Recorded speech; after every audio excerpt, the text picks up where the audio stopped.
This says you're live, but can I trust it? Can you hear me? Is the audio doodad working? I see that there are people about.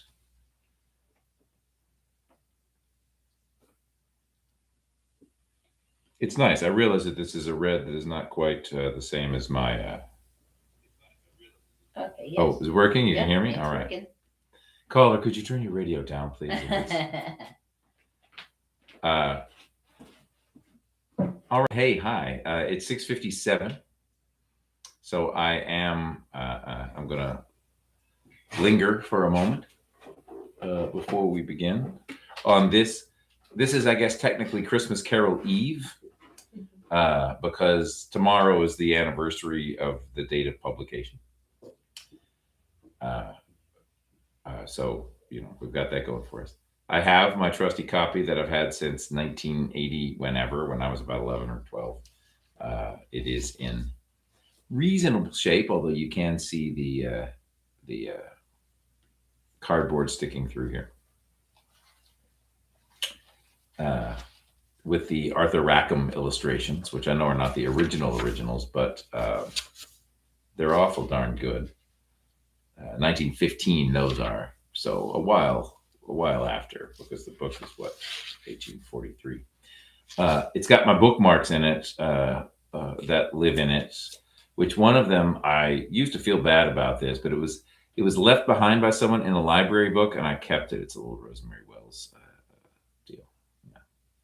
Laminated, but the lamination is peeling off because, again, it also has a copyright of 1979 on it itself. It's been around. Uh, and also,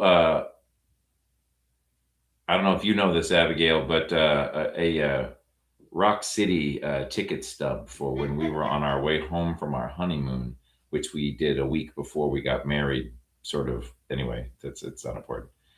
Um, uh, and while Rock City was not maybe strictly part of the honeymoon, it is definitely it looms large in our legend and lore. This is not product placement. They gave us these at the end of the season last year. Uh, I have fascinating candy cane tea. It's really good. It's nice. It's some sort of a rooibos. I've got a toddy over here waiting for when it's toddy time. I've got water because, and I've got somewhat less than a minute until 7 o'clock.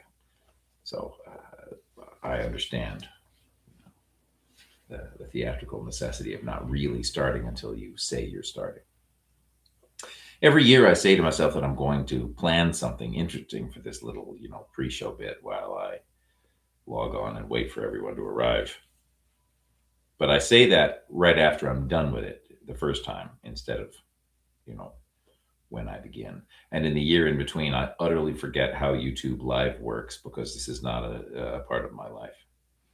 Although, the Maltese Falcon goes into public domain in a matter of days. So if anyone's interested, maybe, who could say? Probably not live. I mean, I don't know that people are going to want to sit there for the whole length of the Maltese Falcon, which is not a novella. Is that there's a bit of a ring from a glass on there coming. Anyhow, I say anyhow because I'm starting a sentence that I don't know where it's going to go. And it mostly just means anyhow I'm stalling because there's only 4 people logged on right now. And I think one of them is me. Not that you can't get back on and listen to this sort of thing later if that's it's not going to, the words aren't going to change if you come back at another time. But I do want to give people a chance before I start fully.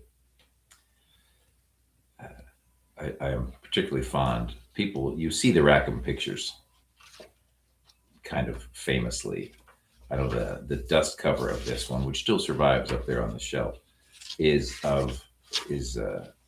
this shot of Marley, and you can't see it in the light there. This shot of Marley and Scrooge, and people know. I think the air was filled with phantoms wandering Hither and Thither in Restless Haste, etc., is a fairly well-known shot. But I never see anyone do, and I assume these are Rackham because I don't have anything telling me otherwise, the end papers, which are these jolly little, this little money clutching man here. And this one assumes Fred, or Fred-like figure here. Oh, we've got 6. What do you know? Well, we had a critical mass. Do we think, should I give them all another minute or two? The trick for me is that I live by theater rules, which means there's always a 5-minute hold. There's always a 5-minute hold. I shouldn't tell people that, because if you don't know that in theater there's always a 5-minute hold, then you'll become one of those people who depends on the 5-minute hold, and then it'll become a 10-minute hold eventually. And we can't have that, can we? So, yeah. Well, that's it. Theatrical secrets blown. 3 minutes killed. Do we think that's enough time? Do we think that's enough time for them? I swear I'll read the opening bit reasonably slowly, this paragraph of a preface here. But I guess we're going to go on now. Thanks for coming. I'm going to try to do this without a significant break, but I do have, as previously mentioned, a toddy, a mug of tea, and a tumbler of water. So I may need to, but we'll see. I should have you out of here before 10 o'clock. Don't worry. We begin. We think British. A Christmas Carol by Charles Dickens. Preface. I have endeavoured in this ghostly little book to raise the ghost of an idea which shall not put my readers out of humour with themselves, with each other, with the season, or with me. May it haunt their house pleasantly, and no one wish to lay it. Their faithful friend and servant, C.D., December 1843. Stave 1. Marley's Ghost. Marley was dead, to begin with. There is no doubt whatever about that.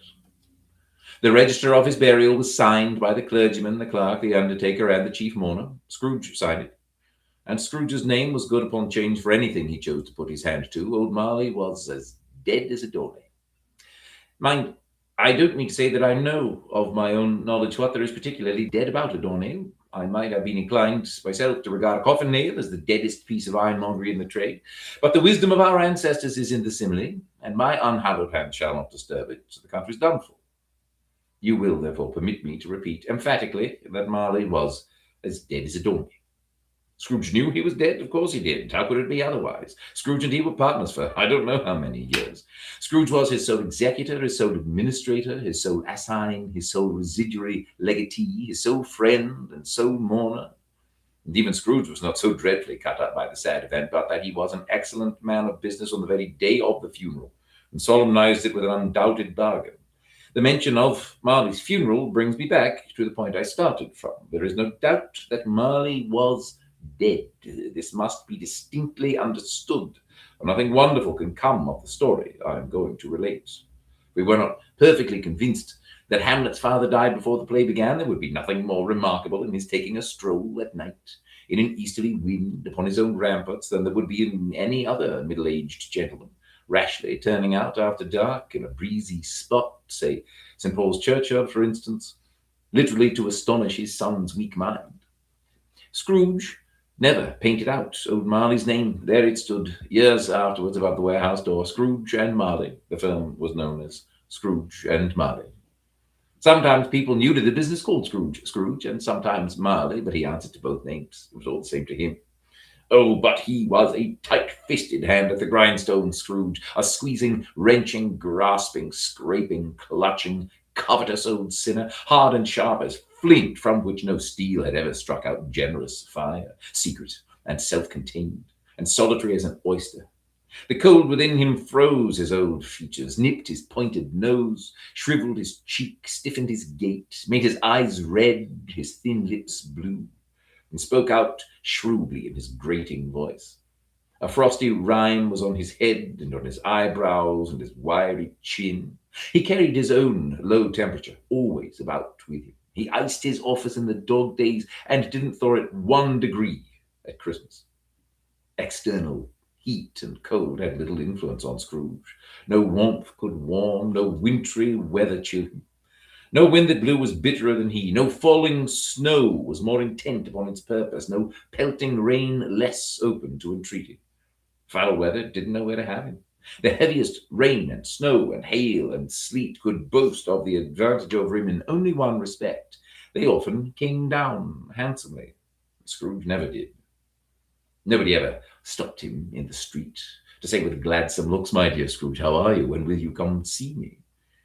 No beggars implored him to bestow a trifle. No children asked him what it was o'clock. No man or woman ever once in all his life inquired the way to such and such a place of Scrooge. Even the blind men's dogs appeared to know him, and when they saw him coming on, would tug their owners into doorways and up courts, and then would wag their tails as though they said, "No eye at all is better than an evil eye, dark master."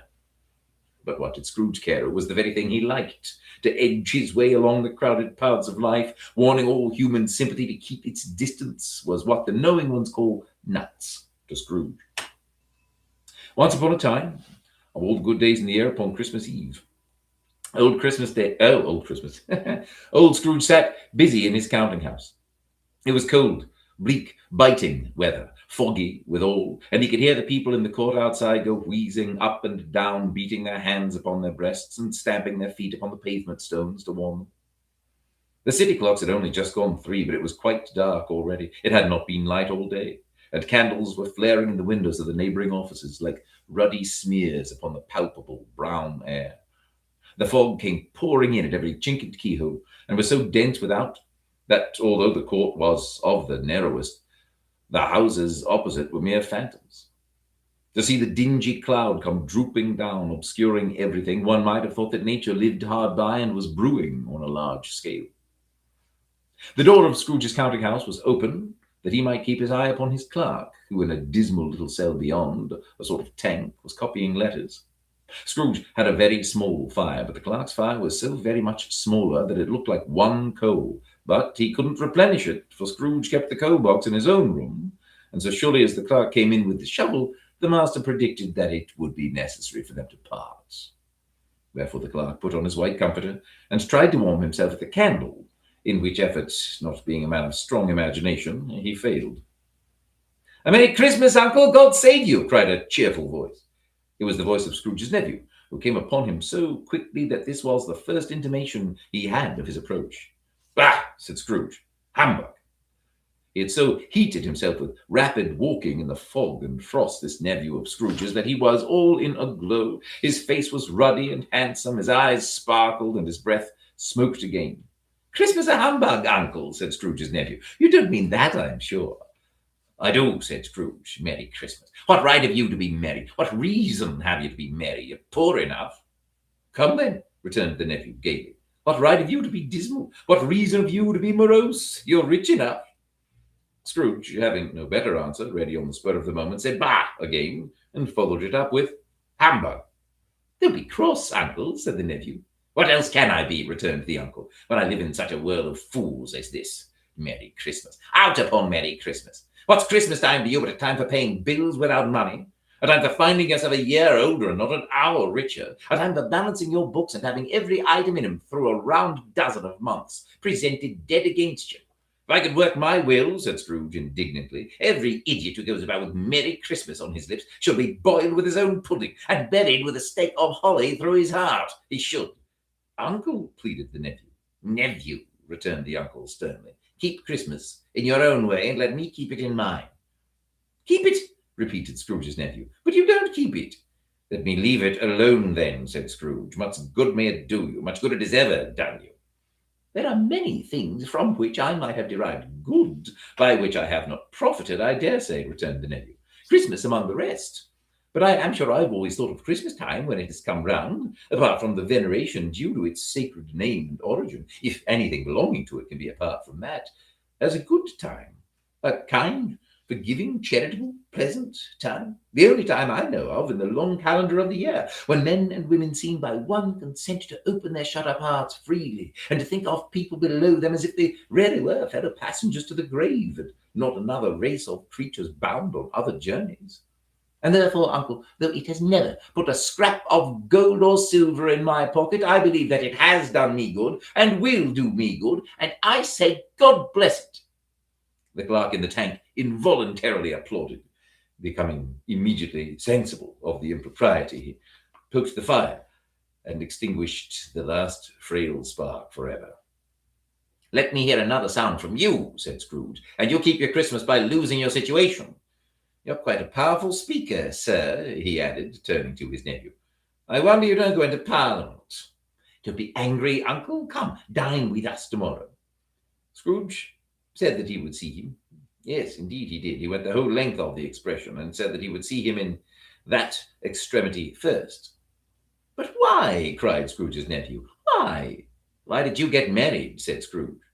Because I fell in love. Because you fell in love, growled Scrooge, as if that were the only one thing in the world more ridiculous than a Merry Christmas. Good afternoon.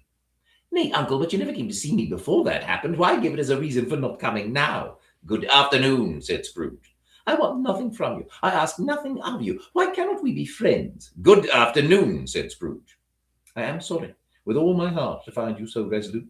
We have never had any quarrel to which I have been a party, but I have made the trial in homage to Christmas, and I'll keep my Christmas humour to the last. So a Merry Christmas, uncle. Good afternoon, said Scrooge. And a Happy New Year. Good afternoon, said Scrooge. His nephew left the room without an angry word, notwithstanding. He stopped at the outer door to bestow the greetings of the season on the clerk, who, cold as he was warmer than Scrooge, for he returned them cordially. There's another fellow, muttered Scrooge, who overheard him.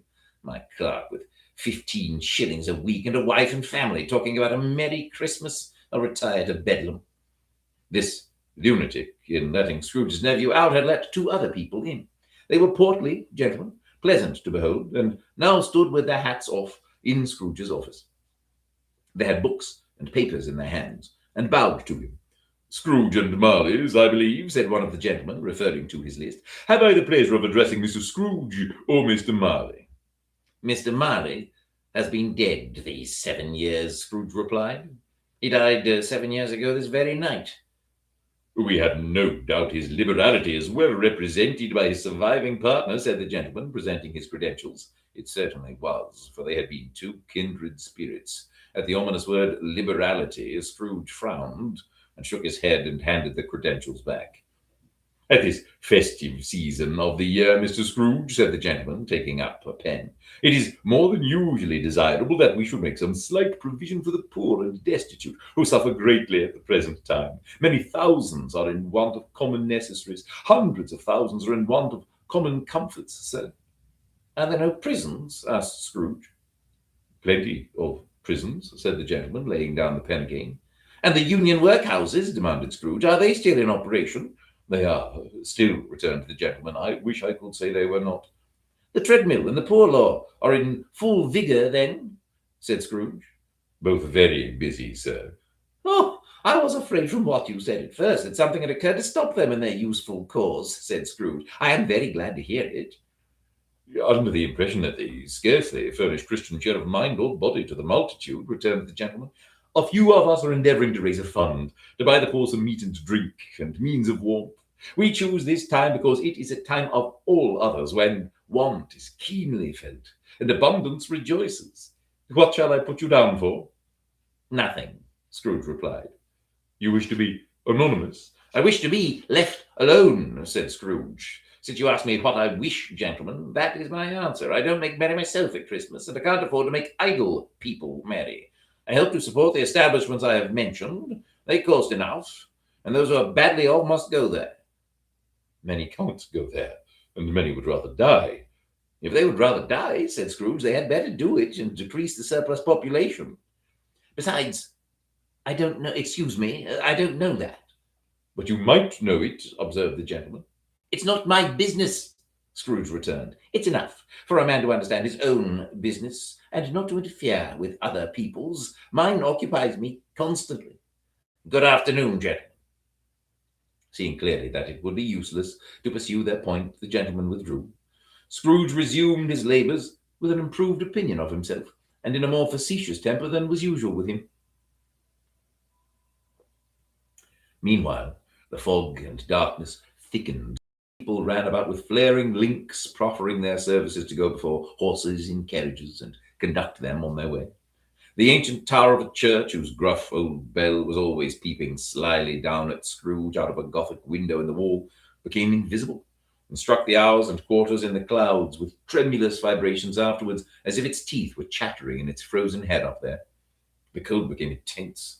In the main street at the corner of the court, some labourers were repairing the gas pipes and had lighted a great fire in a brazier, round which a party of ragged men and boys were gathered, warming their hands and winking their eyes before the blaze in rapture.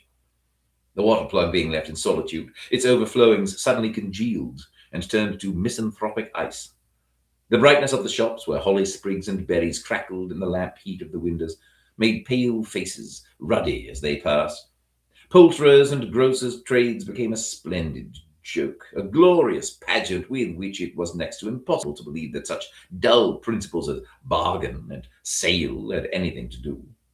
The Lord Mayor in the stronghold of the mighty mansion house gave orders to his 50 cooks and butlers to keep Christmas as a Lord Mayor's household should, and even the little tailor whom he had fined 5 shillings on the previous Monday for being drunk and bloodthirsty in the streets stirred up tomorrow's pudding in his garret, while his lean wife and the baby sallied out to buy the beef. Foggier yet, and colder, piercing, searching, biting cold. If the good St. Dunstan had but nipped the evil spirit's nose with a touch of such weather as that, instead of using his familiar weapons, then indeed he would have roared to lusty purpose. The owner of one scant young nose, gnawed and mumbled by the hungry cold as bones are gnawed by dogs, stooped down at Scrooge's keyhole to regale him with a Christmas carol. But at the first sound of "God bless you, merry gentlemen, may nothing you dismay," Scrooge seized the ruler with such energy of action that the singer fled in terror, leaving the keyhole to the fog and even more congenial frost. At length, the hour shutting up the counting-house arrived. With an ill will, Scrooge dismounted from his stool and tacitly admitted the fact to the expectant clerk in the tank, who instantly snuffed his candle out and put on his hat. "You want all day tomorrow, I suppose," said Scrooge. "If quite convenient, sir." "It's not convenient," said Scrooge, "and it's not fair. If I were to stop 1/2 crown for it, you'd think yourself ill-used, I'll be bound." The clerk smiled faintly. "And yet," said Scrooge, "you don't think me ill-used when I pay a day's wages for no work." The clerk observed that it was only once a year. "A poor excuse for picking a man's pocket every 25th of December," said Scrooge, buttoning his greatcoat to the chin. "But I suppose you must have the whole day. Be here all the earlier next morning." The clerk promised that he would, and Scrooge walked out with a growl. The office was closed in a twinkling, and the clerk, with the long ends of his white comforter dangling below his waist, for he boasted no greatcoat, went down a slide on Cornhill at the end of a lane of boys 20 times, in honour of its being Christmas Eve, and then ran home to Camden Town as hard as he could pelt to play at blindman's buff. Scrooge took his melancholy dinner in his usual melancholy tavern, and having read all the newspapers and beguiled the rest of the evening with his banker's book, went home to bed. He lived in chambers which had once belonged to his deceased partner. They were a gloomy suite of rooms in a lowering pile of building up a yard, where it had so little business to be that one could scarcely help fancying it must have run there when it was a young house, playing at hide-and-seek with other houses, and have forgotten the way out again. It was old enough now, and dreary enough, for nobody lived in it but Scrooge, the other rooms being all let out as offices. The yard was so dark that even Scrooge, who knew its every stone, was fain to grope with his hands. The fog and frost so hung about the black old gateway of the house that it seemed as if the genius of the weather sat in mournful meditation on the threshold. Now, it is a fact that there was nothing at all particular about the knocker on the door, except that it was very large. It is also a fact that Scrooge had seen it night and morning during his whole residence in that place. Also that Scrooge had as little of what is called fancy about him as any man in the city of London, even including, which is a bold word, the corporation, alderman, and livery. Let it also be borne in mind that Scrooge had not bestowed one thought on Marley since his last mention of his 7 years dead partner that afternoon. And then let any man explain to me, if he can, how it happened that Scrooge, having his key in the lock of the door, saw in the knocker, without its undergoing any intermediate process of change, not a knocker, but Marley's face. Marley's face. It was not in impenetrable shadow, as the other objects in the yard were, but had a dismal light about it, like a bad lobster in a dark cellar. It was not angry or ferocious, but looked at Scrooge, as Marley used to look, with ghostly spectacles turned up on its ghostly forehead. The hair was curiously stirred, as if by breath or hot air, and though the eyes were wide open, they were perfectly motionless. That and its livid color made it horrible, but its horror seemed to be in spite of the face and beyond its control, rather than a part of its own expression. As Scrooge looked fixedly at this phenomenon, it was a knocker again. To say that he was not startled, or that his blood was not conscious of a terrible sensation to which it had been a stranger from infancy, would be untrue, but he put his hand upon the key he had relinquished, turned it sturdily, walked in, and lighted the candle. He did pause with a moment's irresolution before he shut the door, and he did look cautiously behind it first, as if he half expected to be terrified with the sight of Marley's pigtail sticking out into the hall. But there was nothing on the back of the door, except the screws and nuts that held the knocker on, so he said pooh-pooh and closed it with a bang. The sound resounded through the house like thunder. Every room above and every cask in the wine merchant's cellars below appeared to have a separate peal of echoes of its own. Scrooge was not a man to be frightened by echoes. He fastened the door and walked across the hall and up the stairs, slowly, too, trimming his candle as he went. You may talk vaguely about driving a coach and six up a good old flight of stairs or through a bad young Act of Parliament, but I mean to say you might have got a hearse up that staircase and taken it broadwise, with the splinter bar towards the wall and the door towards the balustrades, and done it easily. There was plenty of width for that and room to spare, which is perhaps the reason why Scrooge thought he saw a locomotive hearse going on before him in the gloom. Half a dozen gas lamps out of the street wouldn't have lighted the entry too well, so you may suppose that it was pretty dark with Scrooge's dip. Up Scrooge went, not caring a button for that. Darkness is cheap, and Scrooge liked it. But before he shut his heavy door, he walked through his rooms to see that all was right. He had just enough recollection of the face to desire to do that. Sitting room, bedroom, lumber room, all as they should be. Nobody under the table, nobody under the sofa. A small fire in the grate, spoon and basin ready, and the little saucepan of gruel, Scrooge had a cold in his head, upon the hob. Nobody under the bed, nobody in the closet, nobody in his dressing gown, which was hanging up in a suspicious attitude against the wall. Lumber room, as usual. Old fire guard, old shoes, 2 fish baskets, washing stand on 3 legs, and a poker. Quite satisfied, he closed his door and locked himself in, double locked himself in, which was not his custom. Thus secured against surprise, he took off his cravat, put on his dressing gown and slippers and his nightcap, and sat down before the fire to take his gruel. It was a very low fire indeed, nothing on such a bitter night. He was obliged to sit close to it and brood over it before he could extract the least sensation of warmth from such a handful of fuel. The fireplace was an old one, built by some Dutch merchant long ago and paved all round with quaint Dutch tiles, designed to illustrate the scriptures. There were Cains and Abels, Pharaoh's daughters, queens of Sheba, angelic messengers descending through the air on clouds like featherbeds, Abrahams, Belshazzars, apostles putting off to sea in butterboats, hundreds of figures to attract his thoughts. And yet, that face of Marley, 7 years dead, came like the ancient prophet's rod and swallowed up the whole. If each smooth tile had been a blank at first, with powder shaped some picture on its surface from the disjointed fragments of his thoughts, there would have been a copy of old Marley's head on every one. Humbug, said Scrooge, and walked across the room. After several turns, he sat down again As he threw his head back in the chair, his glance happened to rest upon a bell, a disused bell that hung in the room and communicated, for some purpose now forgotten, with a chamber in the highest story of the building. It was with great astonishment, and with a strange, inexplicable dread, that as he looked he saw this bell begin to swing. It swung so softly in the outset that it scarcely made a sound, but it soon rang out loudly, and so did every bell in the house. This might have lasted half a minute or a minute, but it seemed an hour. The bells ceased as they had begun together. They were succeeded by a clanking noise deep down below, as if some person were dragging a heavy chain over the casks in the wine merchant's cellar.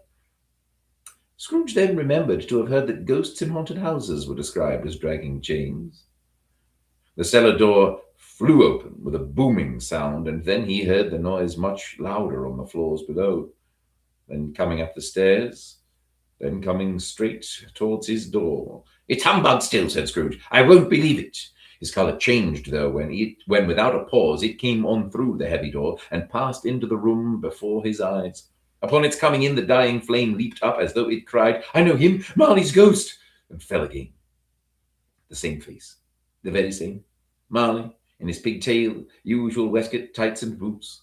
The tassels on the latter bristling like his pigtail and his coat skirts, and the hair upon his head. The chain he drew was clasped about his middle.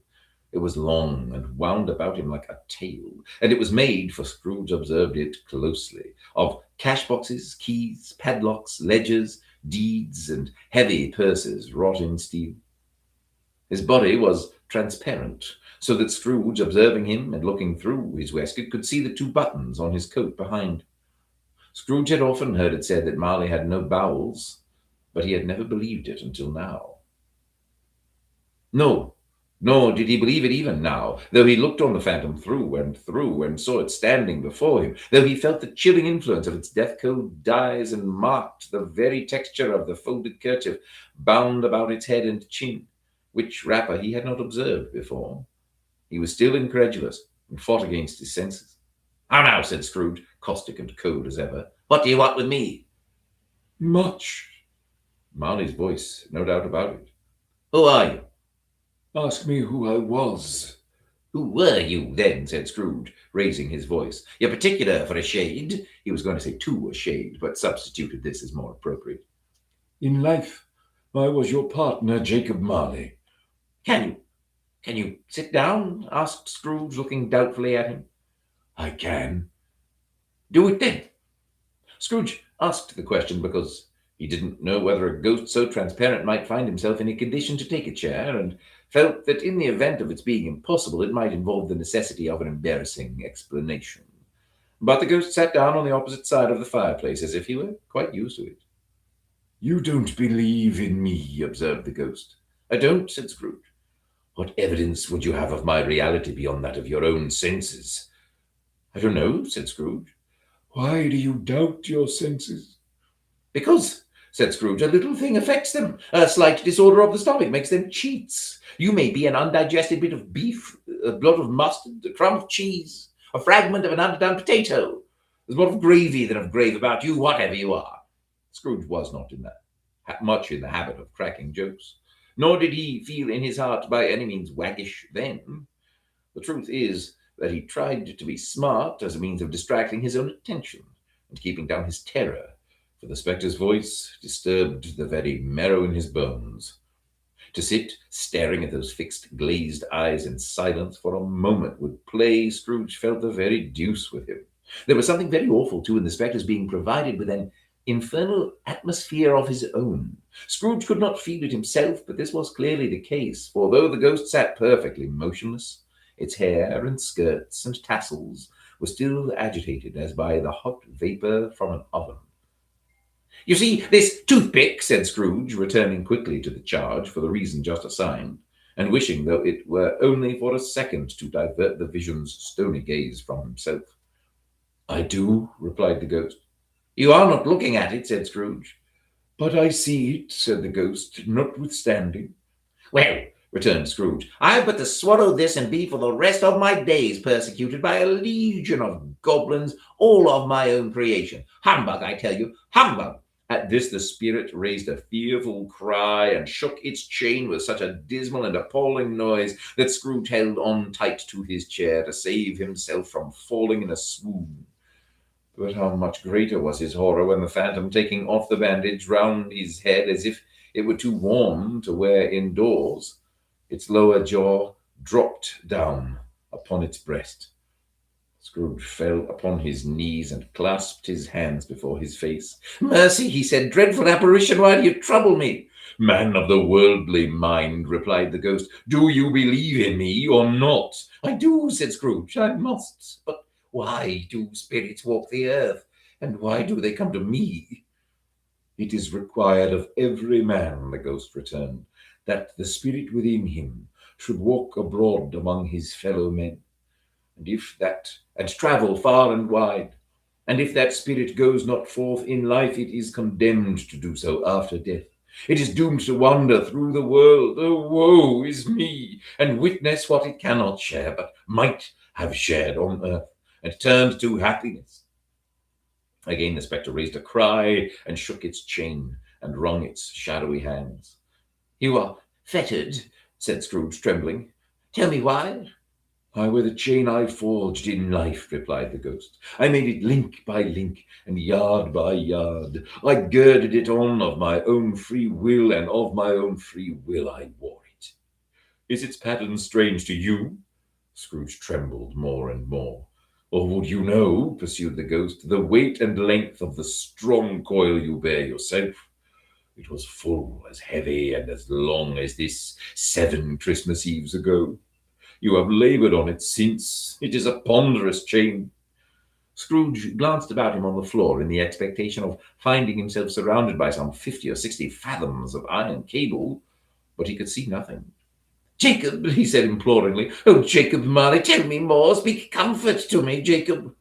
I have none to give, the ghost replied. It comes from other regions, Ebenezer Scrooge, and is conveyed by other ministers to other kinds of men. Nor can I tell you what I would. A very little more is all permitted to me. I cannot rest. I cannot stay. I cannot linger anywhere. My spirit never walked beyond our counting house. Mark me, in life, my spirit never roved beyond the narrow limits of our money-changing hole. And weary journeys lie before me. It was a habit with Scrooge, whenever he became thoughtful, to put his hands in his breeches pockets. Pondering on what the ghost had said, he did so now, but without lifting up his eyes or getting off his knees. You must have been very slow about it, Jacob, Scrooge observed in a business-like manner, though with humility and deference. Slow? The ghost repeated. 7 years dead, mused Scrooge, and travelling all the time? The whole time, said the ghost. No rest, no peace, incessant torture of remorse. You travel fast, said Scrooge. On the wings of the wind, replied the ghost.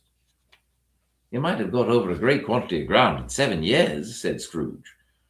The ghost, on hearing this, set up another cry and clanked its chain so hideously in the dead silence of the night that the ward would have been justified in indicting it for a nuisance.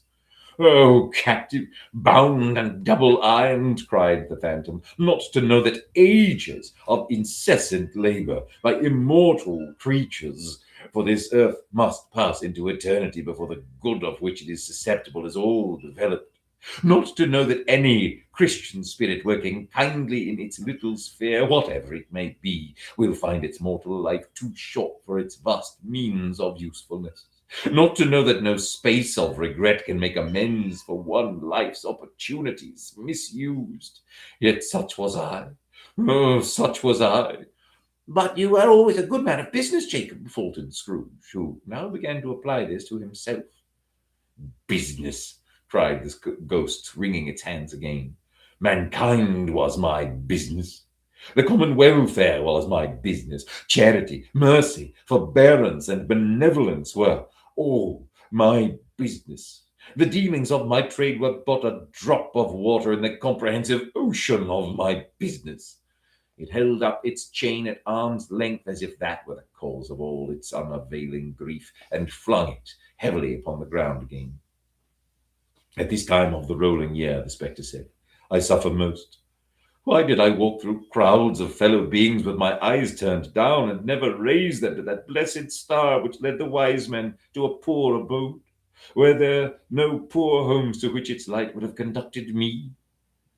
Scrooge was very much dismayed to hear the spirit going on at this rate, and began to quake exceedingly. Hear me, cried the ghost. My time is nearly gone. I will, said Scrooge, but don't be hard upon me. Don't be flowery, Jacob, pray. How it is that I appear before you in a shape that you can see, I may not tell. I have sat invisible beside you many and many a day. It was not an agreeable idea. Scrooge shivered and wiped the perspiration from his brow. That is no light part of my penance, pursued the ghost. I am here tonight to warn you that you have yet a chance and hope of escaping my fate, a chance and hope of my procuring Ebenezer. You were always a good friend to me, said Scrooge. Thank you. You will be haunted, resumed the ghost, by 3 spirits. Scrooge's countenance fell almost as low as the ghost's had done. Is that the chance and hope you mentioned, Jacob? He demanded in a faltering voice. It is. I think I'd rather not, said Scrooge. Without their visits, said the ghost, you cannot hope to shun the path I tread. Expect the first tomorrow, when the bell tolls 1. Couldn't I take them all at once and have it over, Jacob? Hinted Scrooge. Expect the second on the next night at the same hour. The third upon the next night when the last stroke of 12 has ceased to vibrate. Look to see me no more, and look that for your own sake you remember what has passed between us. When it had said these words, the spectre took its wrapper from the table and bound it round its head as before. Scrooge knew this by the smart sound its teeth made, where the jaws were brought together by the bandage. He ventured to raise his eyes again and found his supernatural visitor confronting him in an erect attitude, with its chain wound over and about its arm.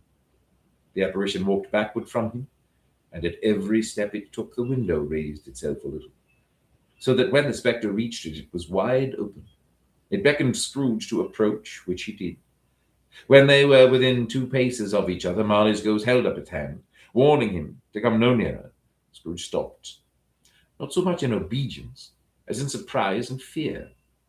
For on the raising of the hand, he became sensible of confused noises in the air, incoherent sounds of lamentation and regret, wailings inexpressibly sorrowful and self-accusatory.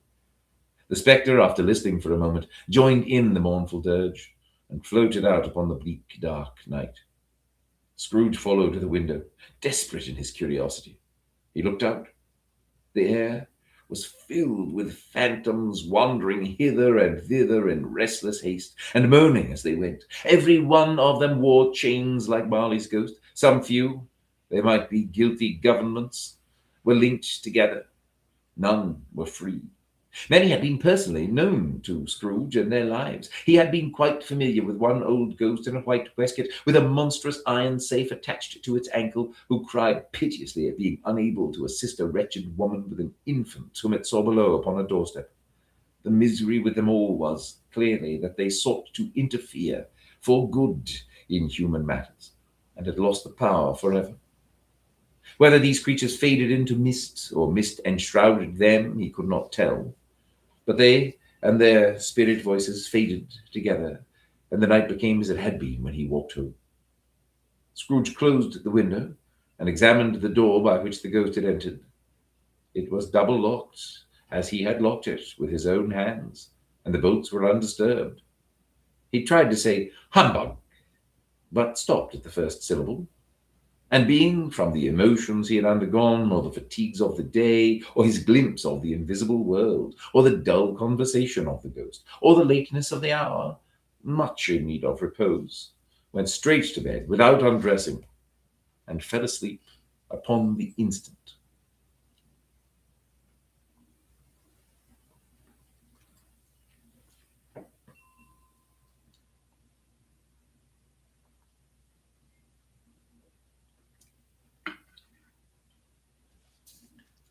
Stave 2, the first of the three spirits.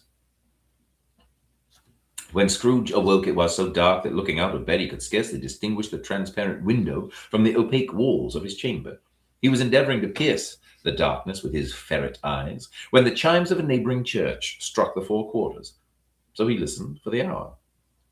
To his great astonishment, the heavy bell went on from 6 to 7, and from 7 to 8, and regularly up to 12, then stopped. 12! It was past 2 when he went to bed. The clock was wrong. An icicle must have got into the works. 12? He touched the spring of his repeater to correct this most preposterous clock. Its rapid little pulse beat 12 and stopped. "Why, it isn't possible," said Scrooge, "that I can have slept through a whole day and far into another night. It isn't possible that anything has happened to the sun, and this is 12 at noon." The idea being an alarming one, he scrambled out of bed and groped his way to the window. He was obliged to rub the frost off with the sleeve of his dressing gown before he could see anything, and could see very little then. All he could make out was that it was still very foggy and extremely cold, and that there was no noise of people running to and fro and making a great stir, as there unquestionably would have been if night had beaten off bright day and taken possession of the world. This was a great relief, because 3 days after sight of this first of exchange paid to Mr. Ebenezer Scrooge or his order and so forth would have become a mere United States security if there were no days to count by. Scrooge went to bed again and thought and thought and thought it over and over, and could make nothing of it. The more he thought, the more perplexed he was, and the more he endeavored not to think, the more he thought. Marley's ghost bothered him exceedingly. Every time he resolved within himself, after mature inquiry, that it was all a dream, his mind flew back again like a strong spring released to its first position, and presented the same problem to be worked through. Was it a dream or not? Scrooge lay in this state until the chime had gone 3 quarters more, when he remembered on a sudden that the ghost had warned him of a visitation when the bell tolled 1. He resolved to lie awake until the hour was past, and considering that he could no more go to sleep than go to heaven, this was perhaps the wisest resolution in his power. The quarter was so long that he was more than once convinced he must have sunk into a doze unconsciously and missed the clock. At length it broke upon his listening ear. "Ding dong, 1/4 past," said Scrooge, counting. "Ding dong, 1/2 past," said Scrooge. "Ding dong, 1/4 to it," said Scrooge. "Ding dong, the hour itself," said Scrooge triumphantly, "and nothing else." He spoke before the hour bell sounded, which it now did with a deep, dull, hollow, melancholy 1. Light flashed up in the room upon the instant, and the curtains of his bed were drawn. The curtains of his bed were drawn aside, I tell you, by a hand. Not the curtains at his feet, nor the curtains at his back, but those to which his face was addressed. The curtains of his bed were drawn aside, and Scrooge, starting up into a half-recumbent attitude, found himself face to face with the unearthly visitor who drew them, as close to it as I am now to you, and I am standing in the spirit at your elbow. It was a strange figure, like a child, yet not so like a child as like an old man viewed through some supernatural medium which gave him the appearance of having receded from the view and being diminished to a child's proportions. Its hair, which hung about its neck and down its back, was white as if with age, and yet the face had not a wrinkle on it, and the tenderest bloom was on the skin. The arms were very long and muscular, the hands the same, as if its hold were of uncommon strength. Its legs and feet, most delicately formed, were like those upper members, bare. It wore a tunic of the purest white, and round its waist was bound a lustrous belt, the sheen of which was beautiful. It held a branch of fresh green holly in its hand, and in singular contradiction of that wintry emblem, had its dress trimmed with summer flowers. But the strangest thing about it was that from the crown of its head there sprang a bright clear jet of light, by which all this was visible, and which was doubtless the occasion of its using, in its duller moments, a great extinguisher for a cap, which it now held under its arm. Even this, though, when Scrooge looked at it with increasing steadiness, was not its strangest quality, for as its belt sparkled and glittered now in one part and now in another, and what was light one instant at another time was dark, so the figure itself fluctuated in its distinctness, being now A thing with one arm, now with one leg, now with 20 legs, now a pair of legs without a head, now a head without a body, of which dissolving parts no outline would be visible in the dense gloom wherein they melted away. And in the very wonder of this, it would be itself again, distinct and clear as ever. Are you the spirit whose coming was foretold to me? Asked Scrooge. I am. The voice was soft and gentle, singularly low, as if instead of being so close behind him, it were at a distance. Who and what are you? Scrooge demanded. I am the ghost of Christmas past. Long past, inquired Scrooge, observant of its dwarfish stature. No, your past. Perhaps Scrooge could not have told anybody why, if anybody could have asked him, but he had a special desire to see the spirit in his cap, and begged him to be covered. What? Exclaimed the ghost. Would you so soon put out with worldly hands the light I give? Is it not enough that you are one of those whose passions made this cap, and forced me through whole trains of years to wear it low upon my brow?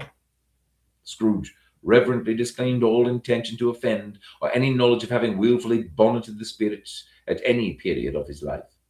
He then made bold to inquire what business brought him here. Your welfare, said the ghost. Scrooge expressed himself much obliged, but could not help thinking that a night of unbroken rest would have been more conducive to that end. The spirit must have heard him thinking, for it said immediately, Your reclamation, then. Take heed. It put out its strong hand as it spoke, and clasped him gently by the arm. Rise, and walk with me. It would have been in vain for Scrooge to plead that the weather and the hour were not adapted to pedestrian purposes, that bed was warm and the thermometer a long way below freezing, that he was clad but lightly in his slippers, dressing gown, and nightcap, and that he had a cold upon him at that time. The grasp, though gentle as a woman's hand, was not to be resisted. He rose, but finding that the spirit made towards the window, clasped its robe in supplication. I am a mortal, Scrooge remonstrated, and liable to fall. Bear but a touch of my hand, there, said the spirit, laying it upon his heart, and you shall be upheld in more than this. As the words were spoken, they passed through the wall and stood upon an open country road with fields on either hand. The city had entirely vanished. Not a vestige of it was to be seen.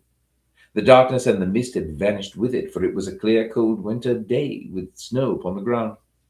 Good heavens, said Scrooge, clasping his hands together as he looked about him. I was bred in this place. I was a boy here. The spirit gazed upon him mildly. Its gentle touch, though it had been light and instantaneous, appeared still present to the old man's sense of feeling. He was conscious of 1,000 odors floating in the air, each one connected with 1,000 thoughts and hopes and joys and cares long forgotten. Your lip is trembling, said the ghost.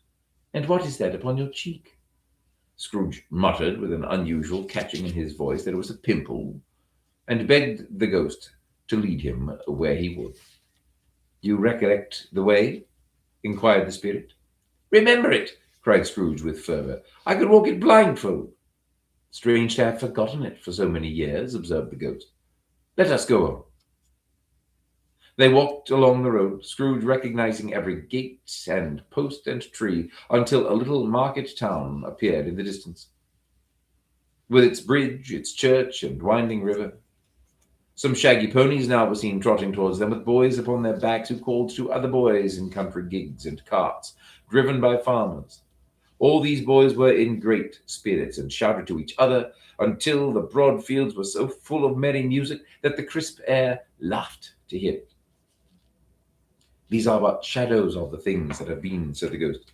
They have no consciousness of us.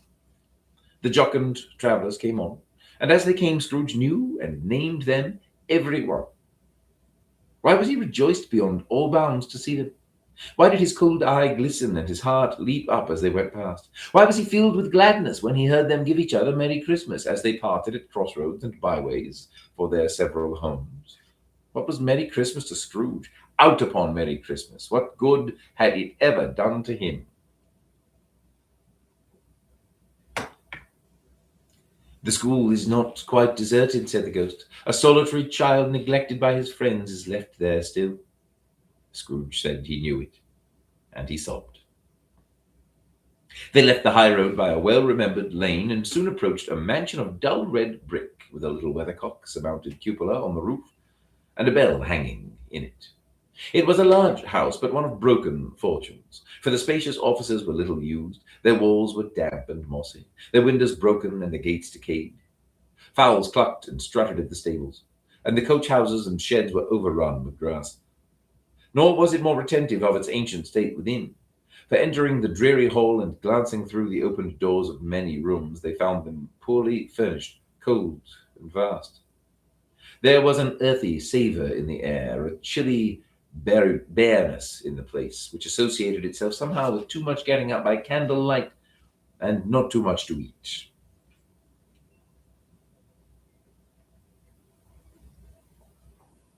They went, the ghost and Scrooge, across the hall to a door at the back of the house. It opened before them and disclosed a long, bare, melancholy room made barer still by lines of plain deal, forms, and desks. At one of these a lonely boy was reading near a feeble fire, and Scrooge sat down upon a form and wept to see his poor forgotten self as he had used to be. Not a latent echo in the house, not a squeak and scuffle from the mice behind the panelling, not a drip from the half-thawed waterspout in the dull yard behind, not a sigh among the leafless boughs of one despondent poplar, not the idle swinging of an empty storehouse door, no, not a clicking in the fire, but fell upon the heart of Scrooge with softening influence, and gave a freer passage to his tears. The spirit touched him on the arm and pointed to his younger self, intent upon his reading. Suddenly a man in foreign garments, wonderfully real and distinct to look at, stood outside the window with an axe stuck in his belt, and leading by the bridle an ass laden with wood. "Why, it's Ali Baba!" Scrooge exclaimed in ecstasy. "It's dear old, honest Ali Baba. Yes, yes, I know. One Christmas time, when yonder solitary child was left here all alone, he did come for the first time, just like that. Poor boy. And Valentine," said Scrooge, "and his wild brother Orson, there they go. And what's his name, who was put down in his drawers asleep at the gate of Damascus? Don't you see him? And the Sultan's groom turned upside down by the genie, there he is upon his head, serve him right. I'm glad of it. What business had he to be married to the princess?"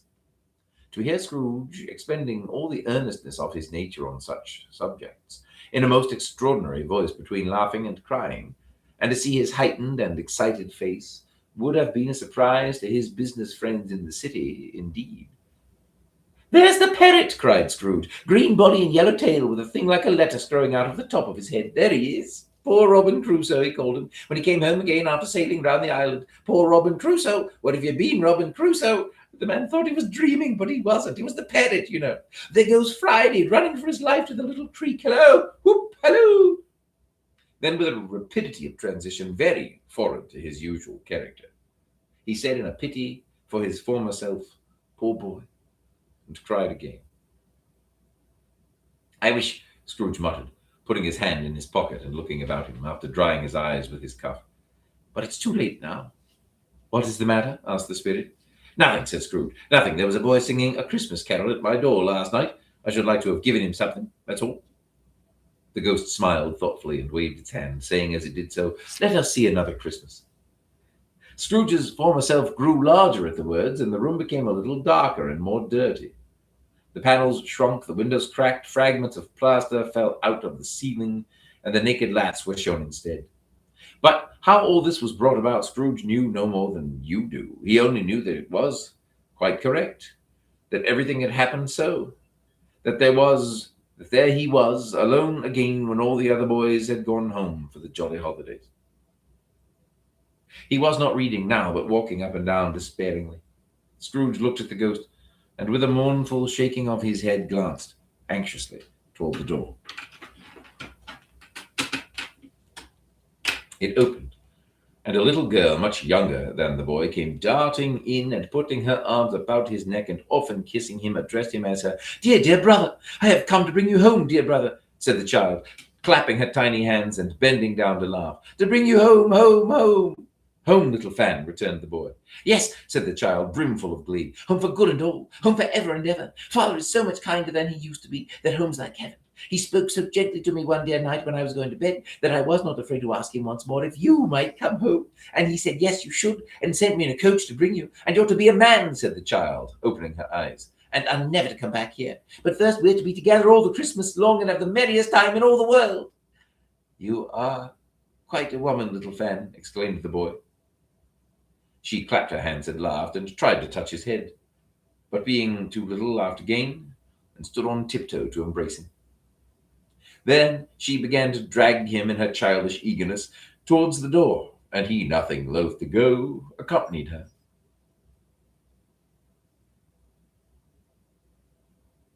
A terrible voice in the hall cried, "Bring down Master Scrooge's box there."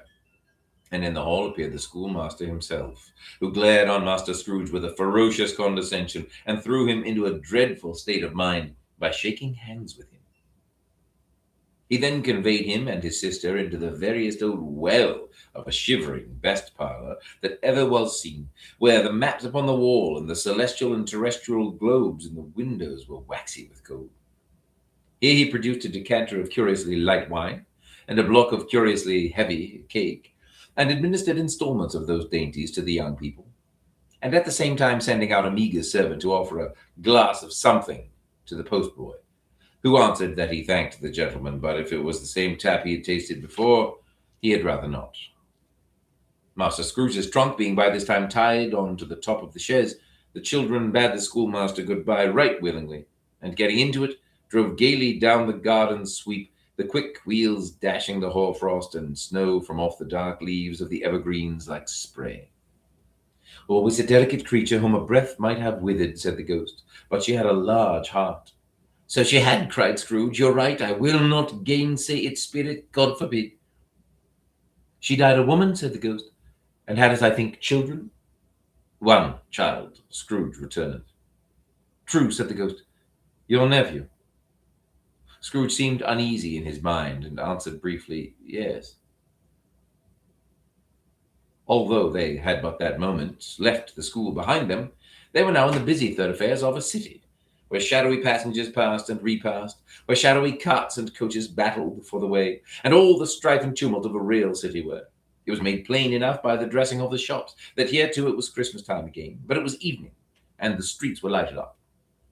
The ghost stopped at a certain warehouse door and asked Scrooge if he knew it. "Know it?" said Scrooge. "Was I apprenticed here?"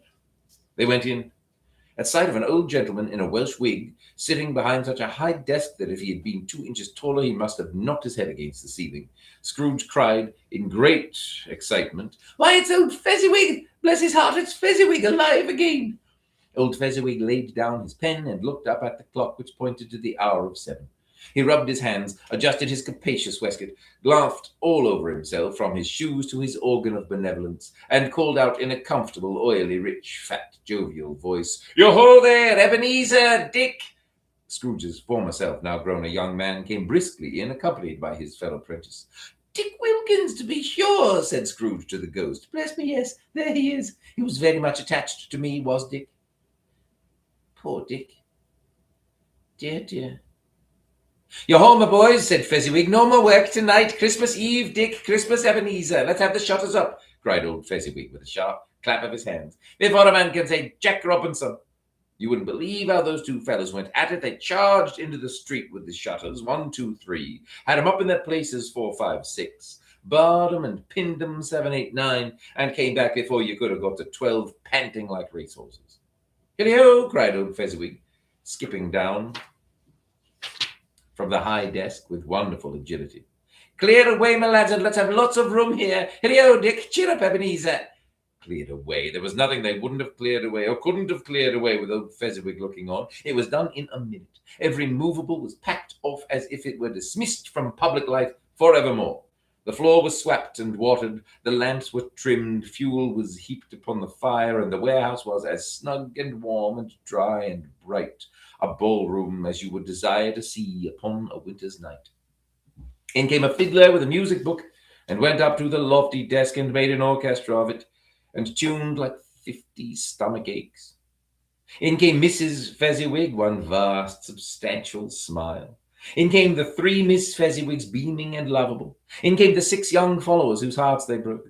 In came all the young men and women employed in the business. In came the housemaid with her cousin the baker. In came the cook with her brother's particular friend the milkman. In came the boy from over the way, who was suspected of not having bored enough from his master, trying to hide himself behind the girl from next door but one, who was proved to have had her ears pulled by her mistress. In they all came, one after another, some shyly, some boldly, some gracefully, some awkwardly, some pushing, some pulling. In they all came, anyhow and everyhow.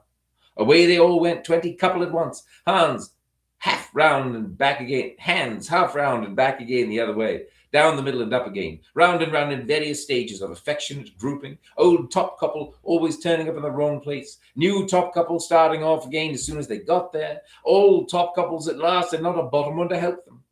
When the result was brought about, old Fezziwig, clapping his hands to stop the dance, cried out, "Well done!" and the fiddler plunged his hot face into a pot of porter, especially provided for that purpose.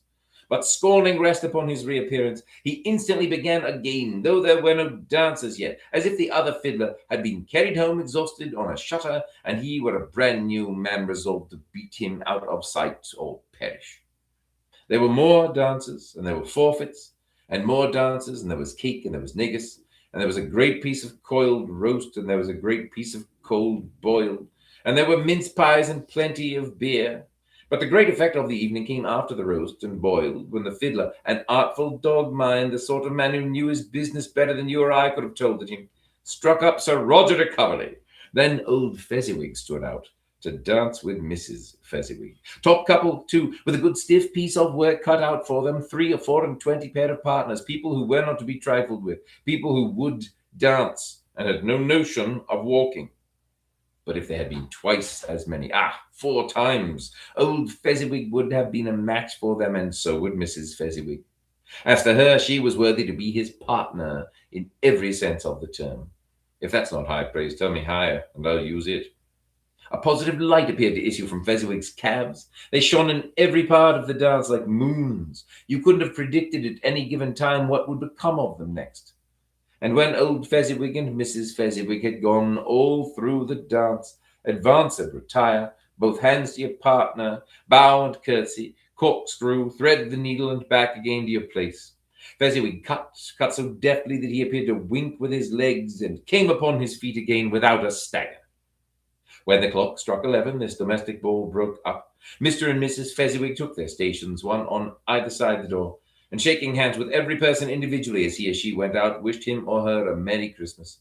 When everybody had retired but the 2 prentices, they did the same to them, and thus the cheerful voices died away, and the lads were left to their beds, which were under a counter in the back shop.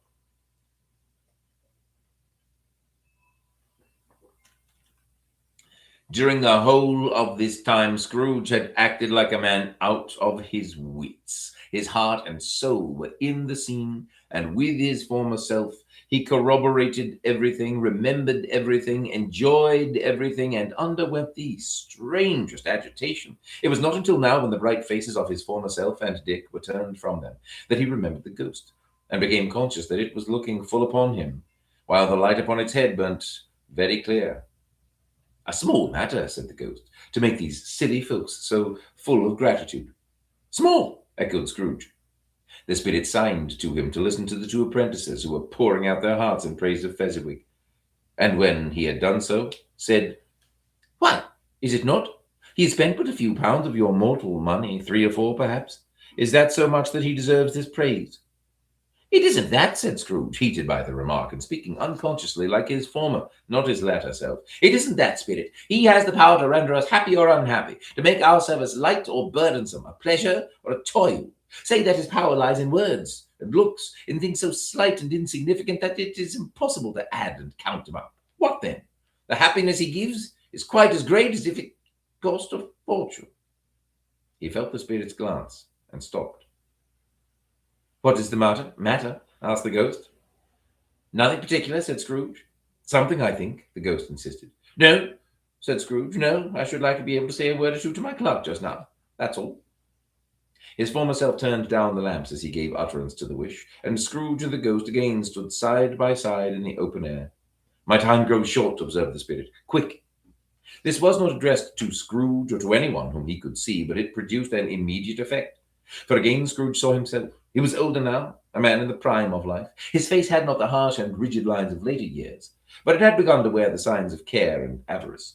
There was an eager, greedy, restless motion in the eye which showed the passion that had taken root, and where the shadow of the growing tree would fall. He was not alone, but sat by the side of a fair young girl in a mourning dress, in whose eyes there were tears which sparkled in the light that shone out of the ghost of Christmas past. It matters little, she said softly. To you, very little. Another idol has displaced me, and if it can cheer and comfort you in time to come, as I would have tried to do, I have no just cause to grieve. What idol has displaced you? He rejoined. A golden one. This is the even-handed dealing of the world, he said. There is nothing on which it is so hard as poverty, and there is nothing it professes to condemn with such severity as the pursuit of wealth. You fear the world too much, she answered gently. All your other hopes have merged into the hope of being beyond the chance of its sordid reproach. I have seen your nobler aspirations fall off one by one until the master passion, gain, engrosses you. Have I not? What then? He retorted. Even if I have grown so much wiser, what then? I am not changed towards you. She shook her head. Am I? Our contract is an old one. It was made when we were both poor and content to be so, until in good season we could improve our worldly fortune by our patient industry. You are changed. When it was made, you were another man. I was a boy, he said impatiently. Your own feeling tells you that you were not what you are, she returned. I am. That which promised happiness when we were one in heart is fraught with misery now that we are two. How often and how keenly I have thought of this, I will not say. It is enough that I have thought of it and can release you. Have I ever sought release? In words? No, never. In what then? In a changed nature, in an altered spirit, in another atmosphere of life, another hope as its great end, in everything that made my love of any worth or value in your sight. If this had never been between us, said the girl, looking mildly but with steadiness upon him, tell me, would you seek me out and try to win me now? Ah, no. He seemed to yield to the justice of this supposition in spite of himself, but he said with a struggle, You think not? I would gladly think otherwise if I could, she answered. Heaven knows. When I have learned a truth like this, I know how strong and irresistible it must be. But if you were free today, tomorrow, yesterday, can even I believe that you would choose a dowerless girl? You who, in your very confidence with her, weigh everything by gain. Or choosing her, if for a moment you were false enough to your one guiding principle to do so, do I not know that your repentance and regret would surely follow? I do, and I release you, with a full heart, for the love of him you once were. He was about to speak, but with her head turned from him, she resumed. You may. The memory of what is past half makes me hope you will have pain in this. A very, very brief time, and you will dismiss the recollection of it gladly as an unprofitable dream from which it happened well that you awoke. May you be happy in the life you have chosen. She left him, and they parted. Spirit, said Scrooge, show me no more. Conduct me home. Why do you delight to torture me? One shadow more, exclaimed the ghost. No more, cried Scrooge. No more. I don't wish to see it. Show me no more. But the relentless ghost pinioned him in both his arms and forced him to observe what happened next. They were in another scene and place, a room not very large or handsome, but full of comfort. Near to the winter fire sat a beautiful young girl, so like that last that Scrooge believed it was the same until he saw her, now a comely matron sitting opposite her daughter. The noise in this room was perfectly tumultuous, for there were more children there than Scrooge in his agitated state of mind could count. And unlike the celebrated herd in the poem, they were not 40 children conducting themselves like one, but every child was conducting itself like 40. The consequences were uproarious beyond belief, but no one seemed to care. On the contrary, the mother and daughter laughed heartily and enjoyed it very much. And the latter, soon beginning to mingle in the sports, got pillaged by the young brigands most ruthlessly. What would I not have given to be one of them? Though I never could have been so rude. No, I wouldn't for the wealth of all the world have crushed that braided hair and torn it down. And for the precious little shoe, I wouldn't have plucked it off, God bless my soul, to save my life. As to measuring her waist in sport as they did, old young brood, I couldn't have done it. I should have expected my arm to have grown round it for a punishment and never come straight again. And yet I should have dearly liked, I own, to have touched her lips, to have questioned her that she might have opened them.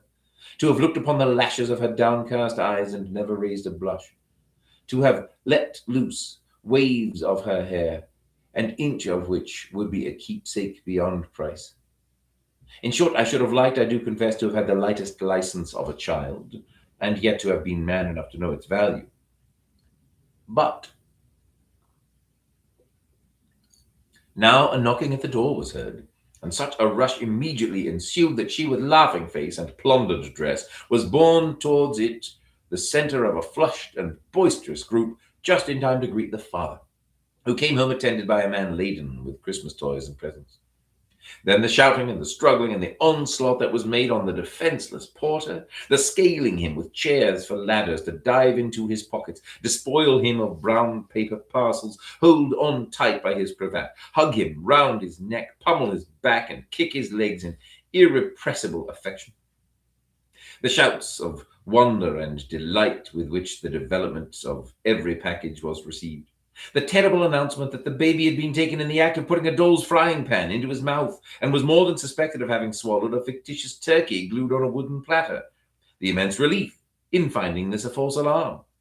The joy and gratitude and ecstasy, they are all indescribable alike. It is enough that by degrees the children and their emotions got out of the parlour and by one stair at a time up to the top of the house, where they went to bed and so subsided.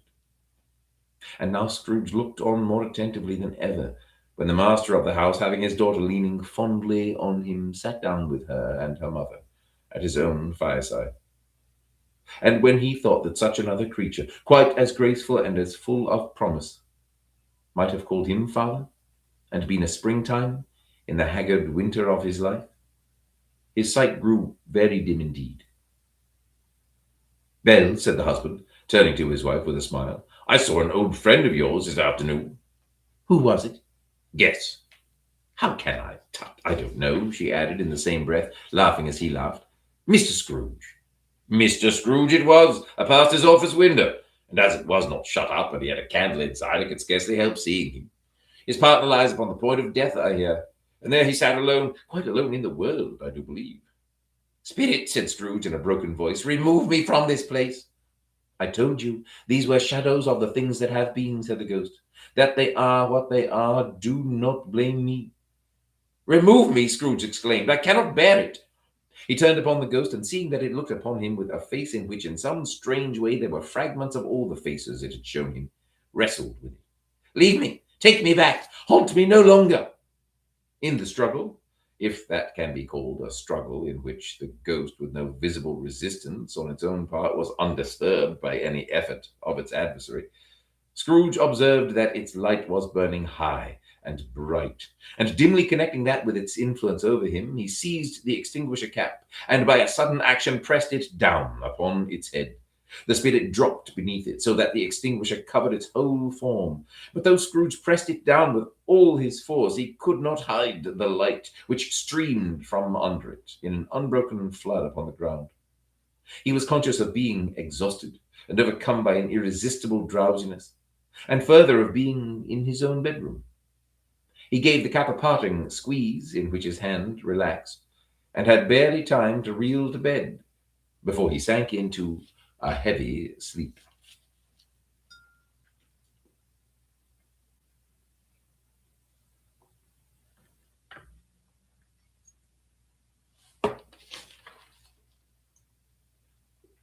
For those keeping track, we are, page-wise, a little past the halfway mark.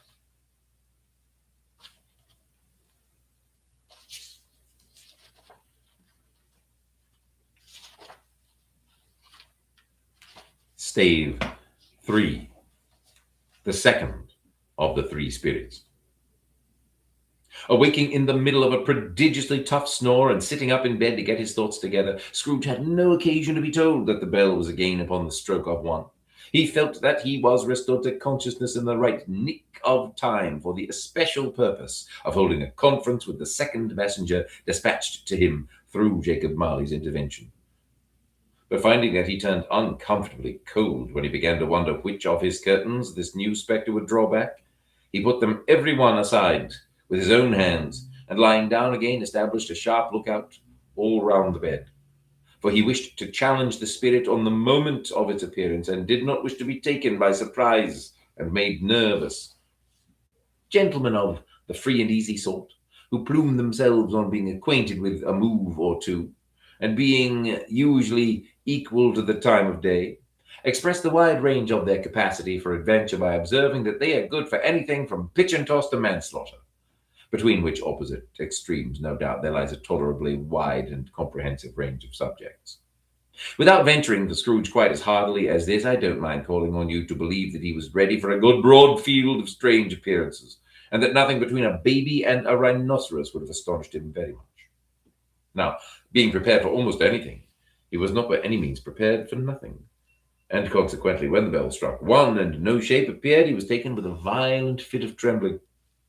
5 minutes, 10 minutes, a quarter of an hour went by, yet nothing came. All this time he lay upon his bed, the very core and centre of a blaze of ruddy light which streamed upon it when the clock proclaimed the hour, and which, being only light, was more alarming than a dozen ghosts, as he was powerless to make out what it meant or would be at, and was sometimes apprehensive that he might be at that very moment an interest in case of spontaneous combustion, without having the consolation of knowing it.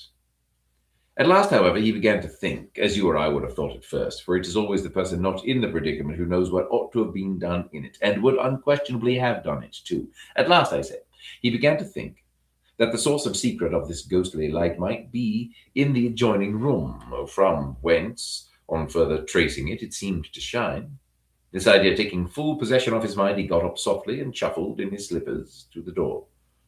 The moment Scrooge's hand was on the lock, a strange voice called him by his name and bade him enter. He obeyed. It was his own room. There was no doubt about that. But it had undergone a surprising transformation. The walls and ceiling were so hung with living green that it looked a perfect grove, from every part of which bright gleaming berries glistened. The crisp leaves of holly, mistletoe, and ivy reflected back the light as if so many little mirrors had been scattered there. And such a mighty blaze went roaring up the chimney as that dull petrification of a hearth had never known in Scrooge's time, or Marley's, or for many and many a winter season gone. Heaped up upon the floor to form a kind of throne were turkeys, geese, game, poultry, brawn, great joints of meat, sucking pigs, long wreaths of sausages, mince pies, plum puddings, barrels of oysters, red-hot chestnuts, cherry-cheeked apples, juicy oranges, luscious pears, immense twelfth cakes, and seething bowls of punch that made the chamber dim with their delicious steam. In easy state upon this couch there sat a jolly giant, glorious to see, who bore a glowing torch, in shape not unlike Plenty's horn, and held it up high up to shed its light on Scrooge as he came peeping round the door. "Come in," exclaimed the ghost. "Come in, and know me better, man." Scrooge entered timidly, and hung his head before this spirit. He was not the dogged Scrooge he had been, and though the spirit's eyes were clear and kind, he did not like to meet them. "I am the ghost of Christmas present," said the spirit. "Look upon me." Scrooge reverently did so. It was clothed in one simple deep green robe or mantle bordered with white fur. This garment hung so loosely on the figure that its capacious breast was bare, as if disdaining to be warded or concealed by any artifice. Its feet, observable beneath the ample folds of the garment, were also bare, and on its head it wore no other covering than a holly wreath, set here and there with shiny icicles. Its dark brown curls were long and free as its genial face, its sparkling eye, its open hand, its cheery voice, its unconstrained demeanor, and its joyful air. Girded round its middle was an antique scabbard, but no sword was in it, and the ancient sheath was eaten up with rust. "You have never seen the like of me before," exclaimed the spirit. "Never," Scrooge made answer to it. "Have never walked forth with the younger members of my family, meaning, for I am very young, my elder brothers born in these later years?" pursued the phantom. "I don't think I have," said Scrooge. "I am afraid I have not. Have you had many brothers, spirit?" "More than 1,800, said the ghost. "A tremendous family to provide for," muttered Scrooge. The ghost of Christmas present rose. "Spirit," said Scrooge submissively. "Conduct me where you will. I went forth last night on compulsion, and I learned a lesson which is working now. Tonight, if you have aught to teach me, let me profit by it." Touch my robe. Scrooge did as he was told, and held it fast. Holly, mistletoe, red berries, ivy, turkeys, geese, game, poultry, brawn, meat, pigs, sausages, oysters, pies, puddings, fruit, and punch all vanished instantly. So did the room, the fire, the ruddy glow, the hour of night, and they stood in the city streets on Christmas morning, where, for the weather was severe, the people made a rough but brisk and not unpleasant kind of music, in scraping the snow from the pavement in front of their dwellings and from the tops of their houses, whence it was mad delight to the boys to see it come plumping down into the road below and splitting into artificial little snowstorms.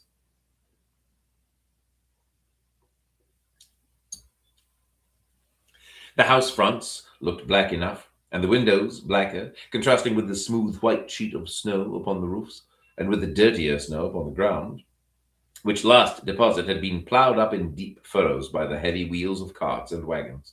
Furrows that crossed and recrossed each other hundreds of times, where the great streets branched off, and made intricate channels hard to trace in the thick yellow mud and icy water.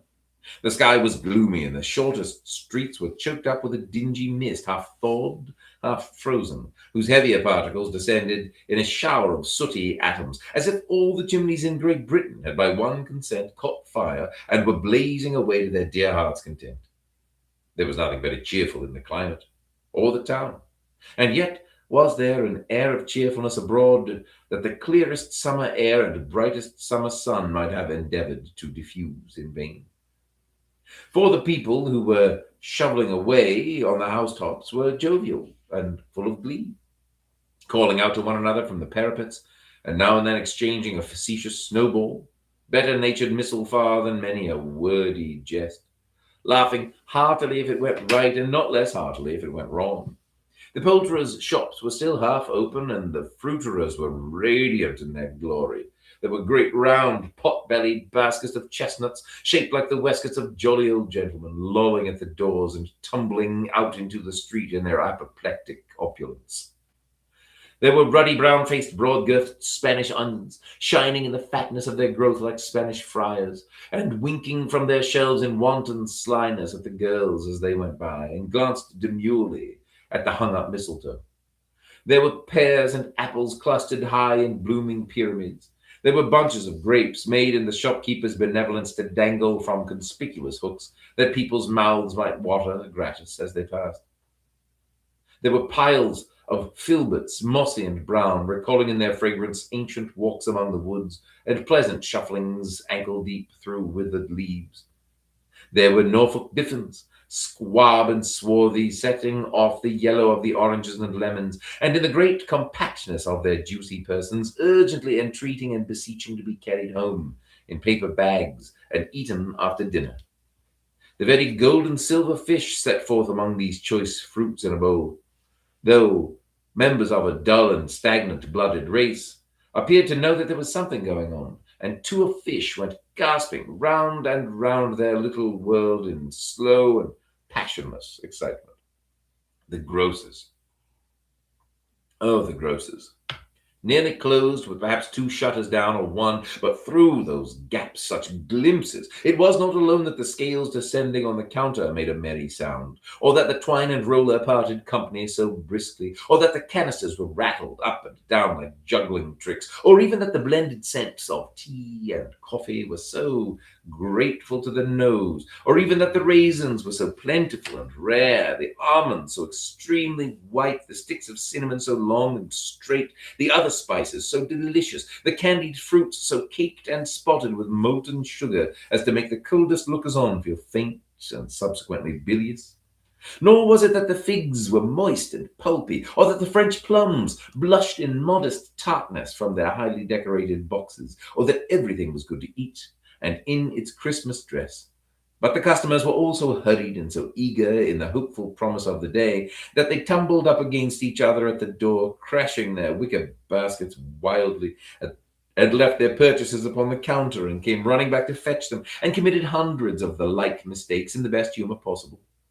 While the grocer and his people were so frank and fresh that the polished hats with which they fastened their aprons behind might have been their own, worn outside for general inspection and for Christmas doors to peck at if they chose.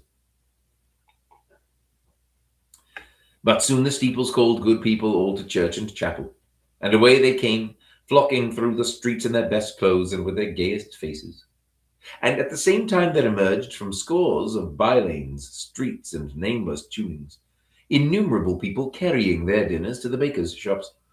The sight of these poor revellers appeared to interest the spirit very much, for he stood with Scrooge beside him in a baker's doorway, and taking off the covers as their bakers passed, sprinkled incense on their dinners from his torch. And if it was a very uncommon kind of, and it was a very uncommon kind of torch. For once or twice, when there were angry words between some dinner carriers who had jostled each other, he shed a few drops of water on them from it, and their good humour was restored directly. For they said he was ashamed to quarrel upon Christmas Day, and so it was. God love it, so it was.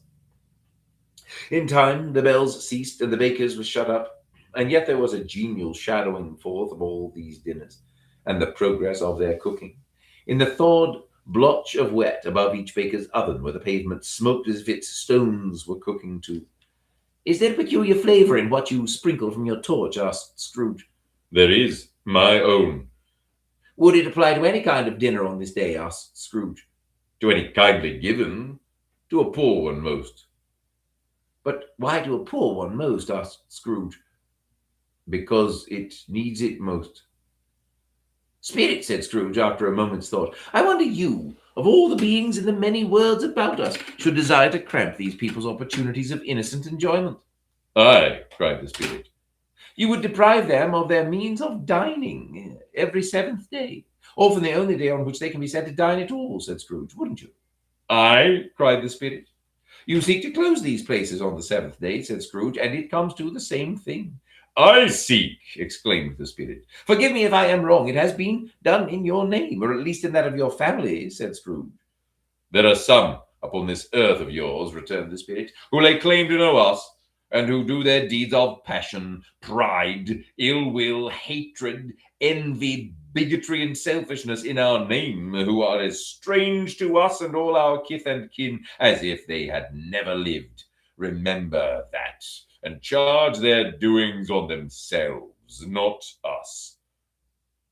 Scrooge promised that he would, and they went on, invisible as they had been before, into the suburbs of the town. It was a remarkable quality of the ghost, which Scrooge had observed at the baker's, that notwithstanding his gigantic size, he could accommodate himself to any place with ease, and that he stood beneath a low roof quite as gracefully and like a supernatural creature as it was possible he could have done in any lofty hall. And perhaps it was the pleasure the good spirit had in showing off this power of his, or else it was his own kind, generous, hearty nature, and his sympathy with all poor men that led him straight to Scrooge's clerks.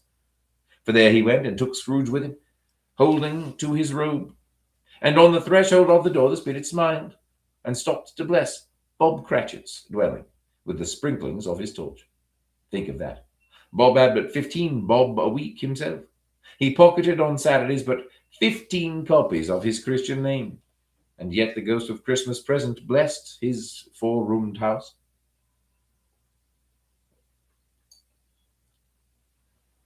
Then up rose Mrs. Cratchit, Cratchit's wife, dressed out but poorly in a twice-turned gown, but brave in ribbons which are cheap and make a goodly show for sixpence. And she laid the cloth, assisted by Belinda Cratchit, second of her daughters, also brave in ribbons, while Master Peter Cratchit plunged a fork into the saucepan of potatoes, and getting the corners of his monstrous shirt collar, Bob's private property conferred upon his son and heir in honor of the day, into his mouth, rejoiced to find himself so gallantly attired, and yearned to show his linen in the fashionable parks. And now two smaller Cratchits, boy and girl, came tearing in, screaming that outside the baker's they had smelt the goose and known it for their own, and basking in luxurious thoughts of sage and onion, these young Cratchits danced about the table and exalted Master Peter Cratchit to the skies, while he, not proud, although his collars nearly choked him up, blew the fire until the slow potatoes bubbling up knocked loudly at the saucepan lid to be let out and peeled. "What has ever got your precious father, then?" said Mrs. Cratchit, "and your brother Tiny Tim?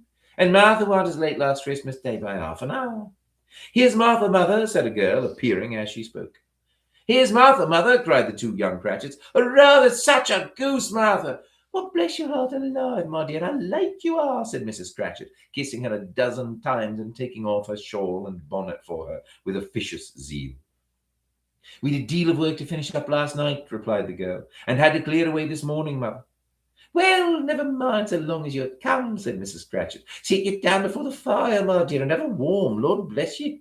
No, there's father coming, cried the two young Cratchits, who were everywhere at once. Hide, Martha, hide! So Martha hid herself, and in came little Bob with the father, with at least 3 feet of comforter, exclusive of the fringe, hanging down before him, and his threadbare clothes darned up and brushed to look seasonable, and Tiny Tim upon his shoulder. Alas, for Tiny Tim, he bore a little crutch, and had his limbs supported by an iron frame. What, where's our Martha? Cried Bob Cratchit, looking round. Not coming, said Mrs. Cratchit. Not coming, said Bob, with a sudden declension in his high spirits, for he had been Tim's blood horse all the way from church and had come home rampant. Not coming upon Christmas Day? Martha didn't like to see him disappointed, if it were only in joke. So she came out prematurely from behind the closet door and ran into his arms while the two young Cratchits hustled Tiny Tim and bore him off into the wash-house that he might hear the puddings singing in the copper. And how did Tim behave? Asked Mrs. Cratchit, when she had rallied Bob on his credulity, and Bob had hugged his daughter to his heart's content. As good as gold, said Bob, and better. Somehow he gets thoughtful, sitting by himself so much, and thinks the strangest things you ever heard. He told me coming home that he hoped the people saw him in the church because he was a cripple, and it might be pleasant to them to remember upon Christmas Day who made lame beggars walk and blind men see. Bob's voice was tremulous when he told them this, and trembled more when he said that Tiny Tim was growing strong and hearty. His active little crutch was heard upon the floor, and back came Tiny Tim before another word was spoken, escorted by his brother and sister to his stool beside the fire. And while Bob, turning up his cuffs, as if, poor fellow, they were capable of being made more shabby, compounded some hot mixture in a jug with gin and lemons, and stirred it round and put it on the hob to simmer, Master Peter and the two ubiquitous young Cratchits went to fetch the goose, with which they soon returned in high procession. Such a bustle ensued that you might have thought a goose the rarest of all birds, a feathered phenomenon to which a black swan was a matter of course. And in truth it was something very like it in that house. Mrs. Cratchit made the gravy ready beforehand in a little saucepan, hissing hot. Master Peter mashed the potatoes with incredible vigor. Miss Belinda sweetened up the applesauce. Martha dusted the hot plates. Bob took Tiny Tim beside him in a tiny corner at the table. The two young Cratchits set chairs for everybody, not forgetting themselves, and mounting guard upon their posts, crammed spoons into their mouths, lest they should shriek for goose before their turn came to be helped. At last the dishes were set on, and grace was said. It was succeeded by a breathless pause, as Mrs. Cratchit, looking slowly all along the carving knife, prepared to plunge it in the breast. But when she did, and when the long-expected gush of stuffing issued forth, one murmur of delight arose all round the board, and even Tiny Tim, excited by the two young Cratchits, beat on the table with the handle of his knife, and feebly cried, "Hurrah!" There never was such a goose. Bob said he didn't believe there ever was such a goose cooked. Its tenderness and flavor, size and cheapness were the themes of universal admiration. Eked out by applesauce and mashed potatoes, it was a sufficient dinner for the whole family. Indeed, as Mrs. Cratchit said with great delight, surveying one small atom of a bone upon the dish, they hadn't it all at last. Yet everyone had had enough, and the younger Cratchits in particular were steeped in sage and onion to the eyebrows. But now the plates being changed by Miss Belinda, Mrs. Cratchit left the room alone, too nervous to bear witnesses, to take the pudding up and to bring it in. Suppose it should not be done enough. Suppose it should break in turning out. Suppose somebody should have got over the wall of the backyard and stolen it while they were merry with the goose, a supposition at which the two young Cratchits became livid. All sorts of Horrors were supposed. Hallo, a great deal of steam, the pudding was out of the copper. A smell like a washing day, that was the cloth. A smell like an eating house and a pastry cook's next door to each other with a laundresses next door to that. That was the pudding. In half a minute, Mrs. Cratchit entered, flushed, but smiling proudly, with the pudding like a speckled cannonball, so hard and firm, blazing in half a quartern of ignited brandy, and bedight with Christmas holly stuck into the top. Oh, a wonderful pudding, Bob Cratchit said, and calmly, too, that he regarded it as the greatest success achieved by Mrs. Cratchit since their marriage. Mrs. Cratchit said that now the weight was off her mind, she would confess she had her doubts about the quantity of flour. Everybody had something to say about it, but nobody said or thought that it was at all a small pudding for a large family. It would have been flat heresy to do so. Annie Cratchit would have blushed to hint at such a thing. At last the dinner was all done, the cloth was cleared, the hearth swept, and the fire made up, the compound in the jug being tasted and considered perfect. Apples and oranges were put upon the table, and a shovel full of chestnuts on the fire. Then all the Cratchit family drew round the hearth in what Bob Cratchit called a circle, meaning half a one. And at Bob Cratchit's elbow stood the family display of glass, 2 tumblers and a custard cup without a handle. These held the hot stuff from the jug, however, as well as golden goblets would have done, and Bob served it out with beaming looks, while the chestnuts on the fire sputtered and cracked noisily. Then Bob proposed a Merry Christmas to us all, my dears. God bless us, which all the family re-echoed. God bless us, everyone, said Tiny Tim, the last of all. He sat very close to his father's side upon his little stool. Bob held his withered little hand to his as if he loved the child and wished to keep him by his side and dreaded that he might be taken from him. Speedy, said Scrooge, with an interest he had never felt before, tell me if Tiny Tim will live. I see a vacant seat, replied the ghost, in the poor chimney corner, and a crutch without an owner, carefully preserved. If these shadows remain unaltered by the future, the child will die. No, no, said Scrooge. Oh, no, kind spirit, say he will be spared. If these shadows remain unaltered by the future, none other of my race, returned the ghost, will find him here. What then? If he be like to die, he had better do it, and decrease the surplus population. Scrooge hung his head to hear his own words quoted by the spirit, and was overcome with penitence and grief. Man, said the ghost, if man you be in heart, not adamant, forbear that wicked cant until you have discovered what the surplus is and where it is. With you, decide what men shall live, what men shall die. It may be that in the sight of heaven you are more worthless and less fit to live than millions like this poor man's child. Oh, God, to hear the insect on the leaf pronouncing on the too much life among his hungry brothers in the dust. Scrooge bent before the ghost's rebuke, and trembling cast his eyes upon the ground. But he raised them speedily on hearing his own name. Mr. Scrooge, said Bob. I'll give you Mr. Scrooge, the founder of the feast. The founder of the feast, indeed, cried Mrs. Cratchit, reddening. I wish I had him here. I'd give him a piece of my mind to feast upon, and I hope he'd have a good appetite for it. Oh dear, said Bob. The children. Christmas Day. It should be Christmas Day, I am sure, said she, on which one drinks the health of such an odious, stingy, hard, unfeeling man as Mr. Scrooge. You know he is, Robert. Nobody knows it better than you do. Poor fellow. My dear, was Bob's mild answer. Christmas Day.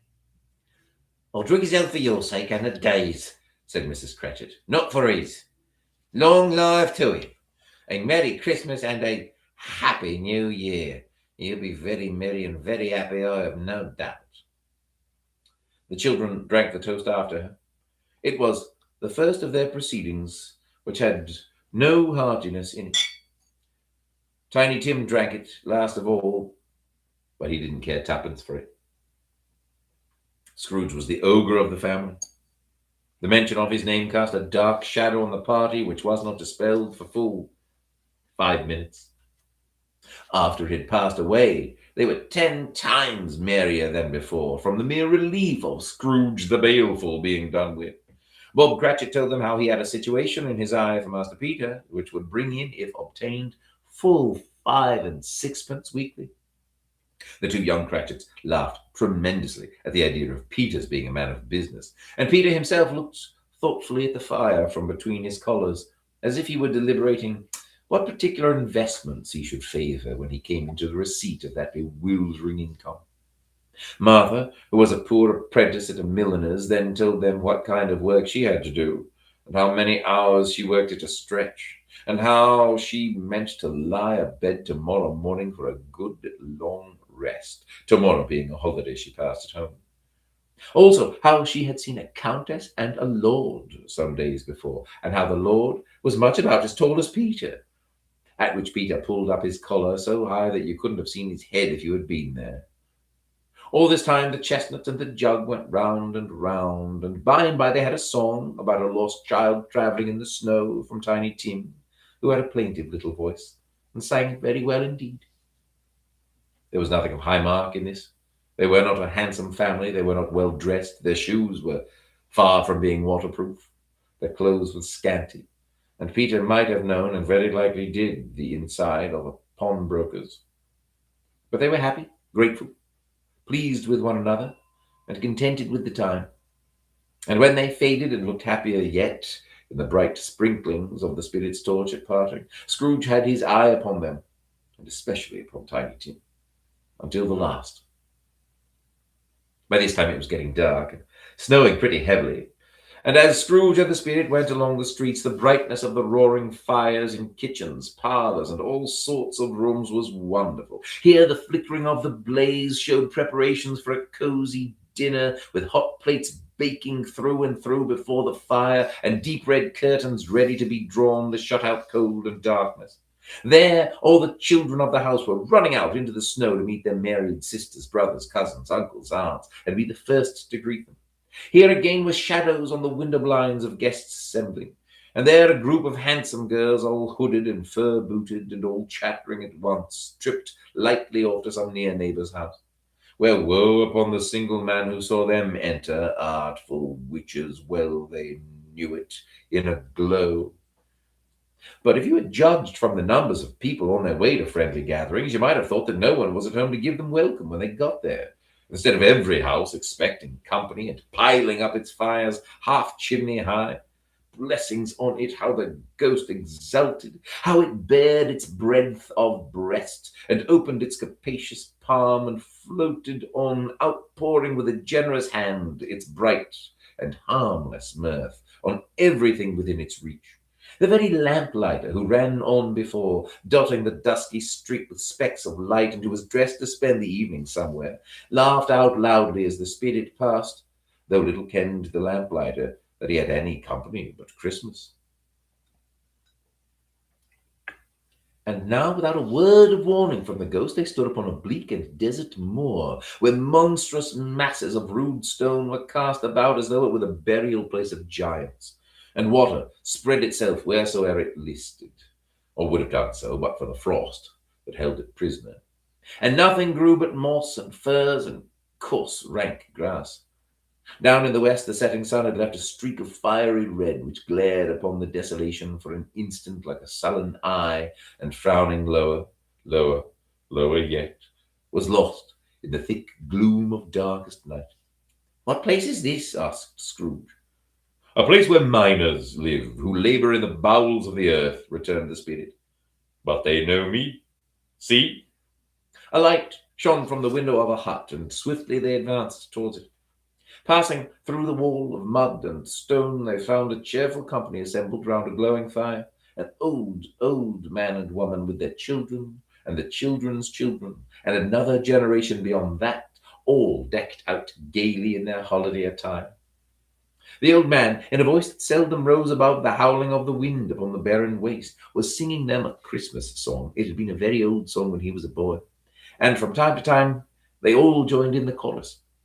So surely as they raised their voices, the old man got quite blithe and loud, and so surely as they stopped, his vigour sank again. The spirit did not tarry here, but bade Scrooge hold his robe, and passing on above the moor, sped whither? Not to sea. To sea. To Scrooge's horror, looking back, he saw the last of the land. The last of the land. A frightful range of rocks behind them. And his ears were deafened by the thundering of water as it rolled and roared and raged among the dreadful caverns it had worn and fiercely tried to undermine the earth. Built upon a dismal reef of sunken rocks, some league or so from shore, on which the waters chafed and dashed the wild year through, there stood a solitary lighthouse. Great heaps of seaweed clung to its base, and storm birds born of the wind, one might suppose, as seaweed of the water, rose and fell about it like the waves they skimmed. But even here, two men who watched the light had made a fire that through the loophole in the thick stone wall shed out a ray of brightness on the awful sea. Joining their horny hands over the rough table at which they sat, they wished each other Merry Christmas in their can of grog. And one of them, the elder, too, with his face all damaged and scarred with hard weather, as the figurehead of an old ship might be, struck up a sturdy song that was like a gale in itself. Again, the ghost sped on above the blackened, heaving sea, on, until being far away, as he told Scrooge, from any shore, they lighted on a ship. They stood beside the helmsman at the wheel, the lookout in the bow, the officers who had the watch, dark, ghostly figures in their several stations.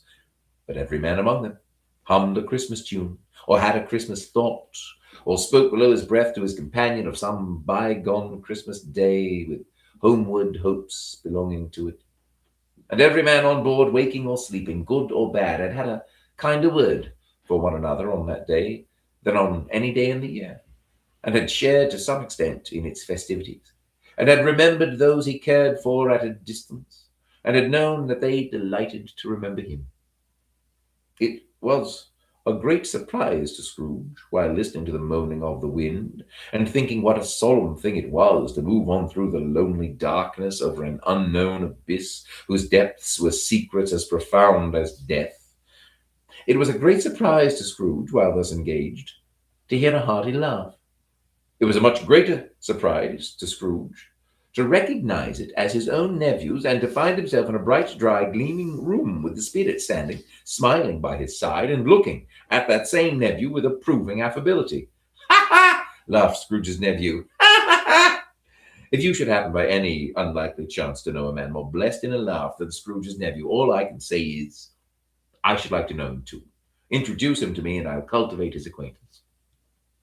It is a fair, even-handed, noble adjustment of things that while there is infection in disease and sorrow, there is nothing in the world so irresistibly contagious as laughter and good humor.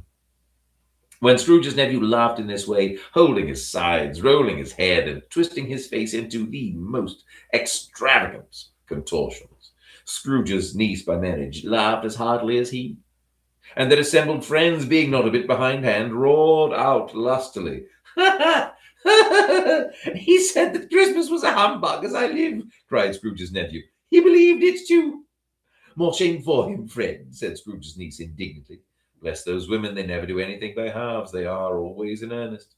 She was very pretty, exceedingly pretty, with a dimpled, surprised-looking, capital face, a ripe little mouth that seemed made to be kissed, as no doubt it was, all kinds of good little dots about her chin that melted into one another when she laughed, and the sunniest pair of eyes you ever saw in any little creature's head. Altogether, she was what you would have called provoking, you know, but satisfactory, too. Oh, perfectly satisfactory. "He's a comical old fellow," said Scrooge's nephew. "That's the truth, and not so pleasant as he might be. However, his offences carry their own punishment, and I have nothing to say against him." "I'm sure he is very rich, Fred," hinted Scrooge's niece. "At least you always tell me so." "What of that, my dear?" said Scrooge's nephew. "His wealth is of no use to him. He don't do any good with it. He don't make himself comfortable with it. He hasn't the satisfaction of thinking that he's ever going to benefit us with it." "I have no patience with him," observed Scrooge's niece. Scrooge's niece's sisters and all the other ladies expressed the same opinion. "Oh, I have," said Scrooge's nephew. "I am sorry for him. I couldn't be angry with him if I tried. Who suffers by his ill whims? Himself, always. Here he takes it into his head to dislike us, and he won't come and dine with us. What's the consequence? He don't lose much of a dinner.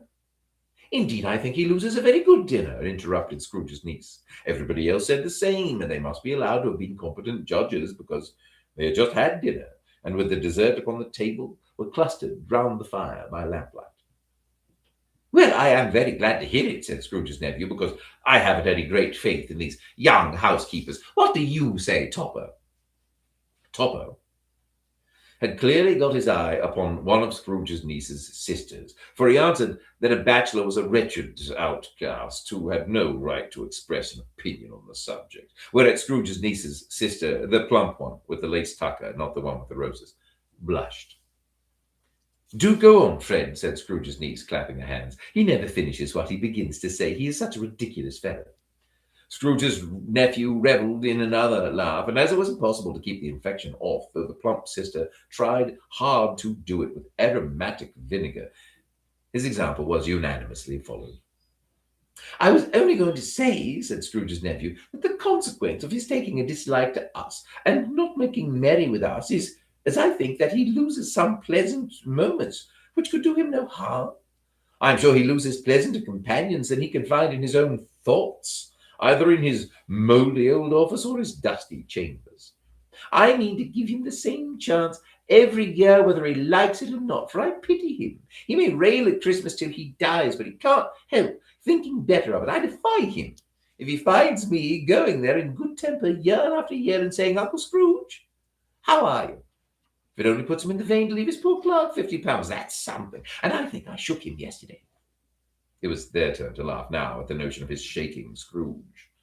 But being thoroughly good-natured and not much caring what they laughed at, so that they laughed, at any rate, he encouraged them in their merriment and passed the bottle joyously. After tea, they had some music, but they were a musical family and knew what they were about when they sung a glee or catch, I can assure you, especially Topper, who could growl away in the bass like a good one and never swell the large veins in his forehead or get red in the face over it. Scrooge's niece played well upon the harp, and played, among other tunes, a simple little air, a mere nothing, you might learn to whistle it in 2 minutes, which had been familiar to the child who fetched Scrooge from the boarding school, as he had been reminded of by the ghost of Christmas past. When this strain of music sounded, all the things that ghost had shown him came upon his mind. He softened more and more, and thought that if he could have listened to it often years ago, he might have cultivated the kindnesses of life for his own happiness with his own hands, without resorting to the sexton's spade that buried Jacob Marley.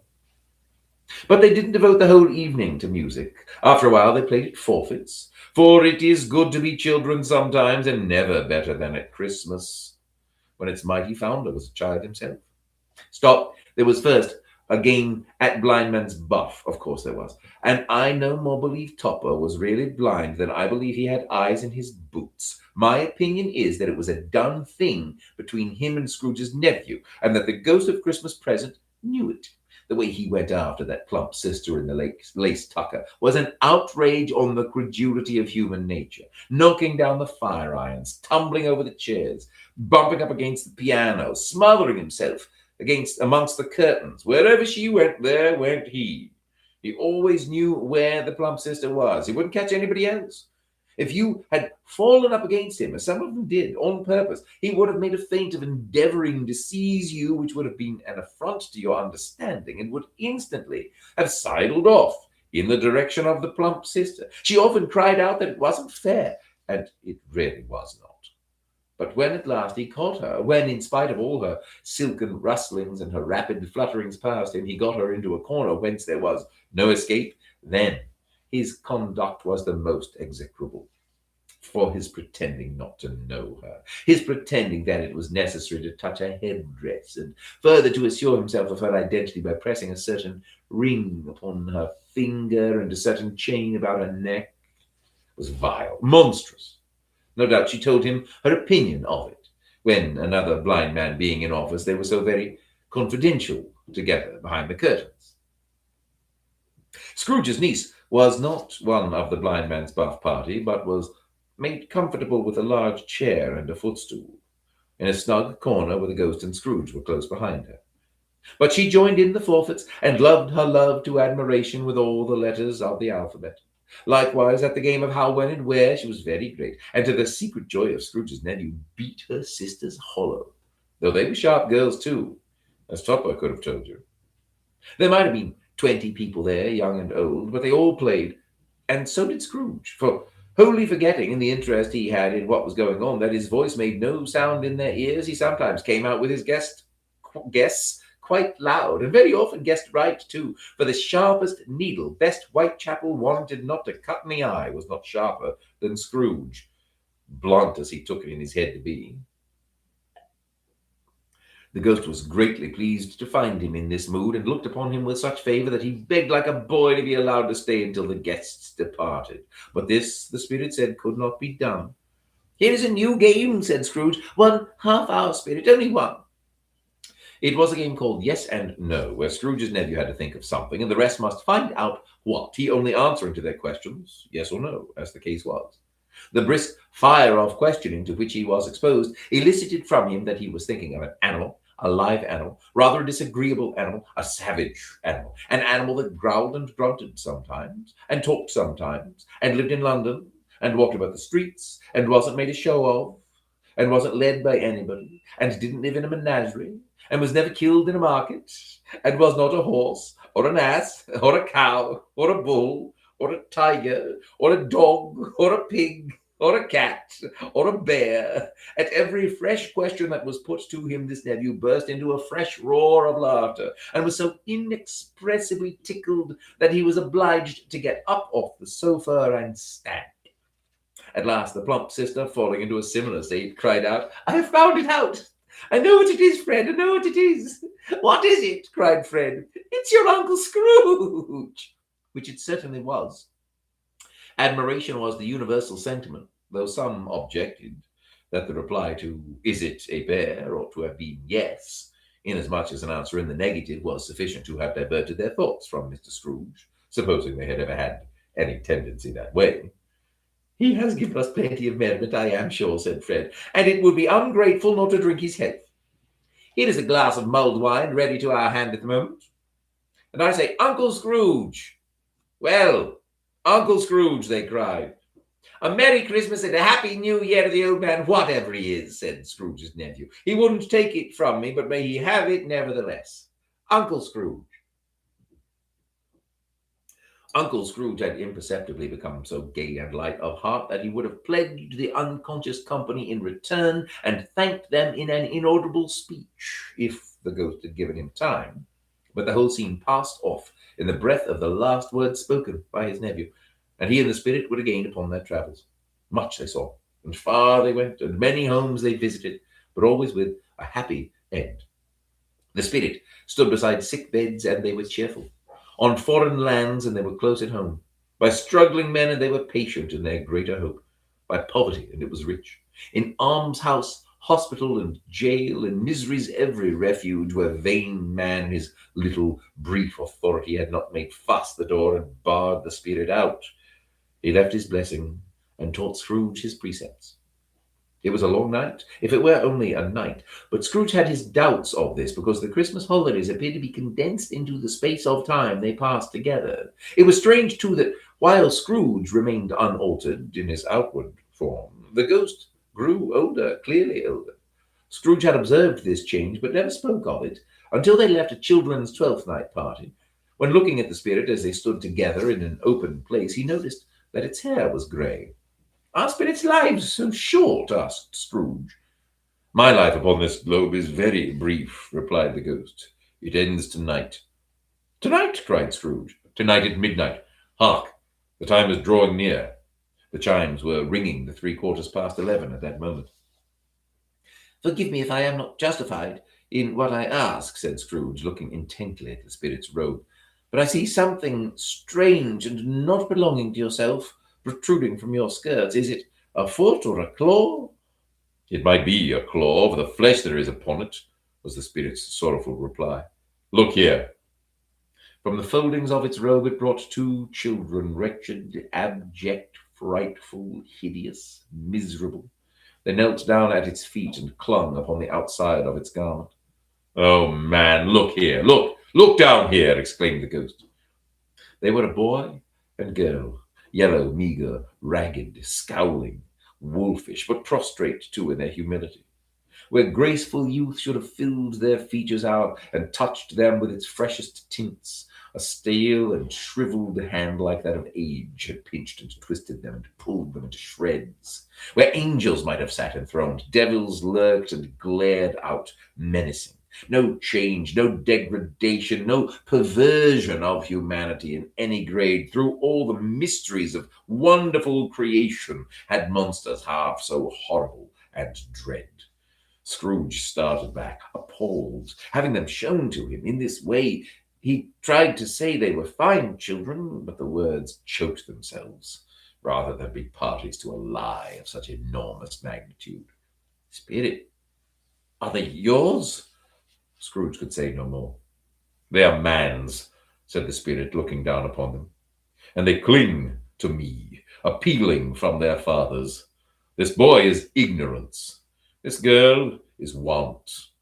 Beware of them both, and all of their degree, but most of all beware this boy, for on his brow I see that written which is doom, unless the writing be erased." Deny it, cried the spirit, stretching out his hand towards the city. "Slander those who tell it ye. Admit it for your factious purposes, and make it worse, and bide the end." "Have they no refuge or resource?" cried Scrooge. "Are there no prisons?" said the spirit, turning on him for the last time with his own words.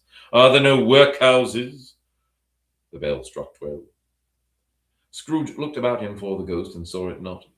As the last stroke ceased to vibrate, he remembered the prediction of old Jacob Marley, and lifting up his eyes, beheld a solemn phantom, draped and hooded, coming like a mist along the ground towards him.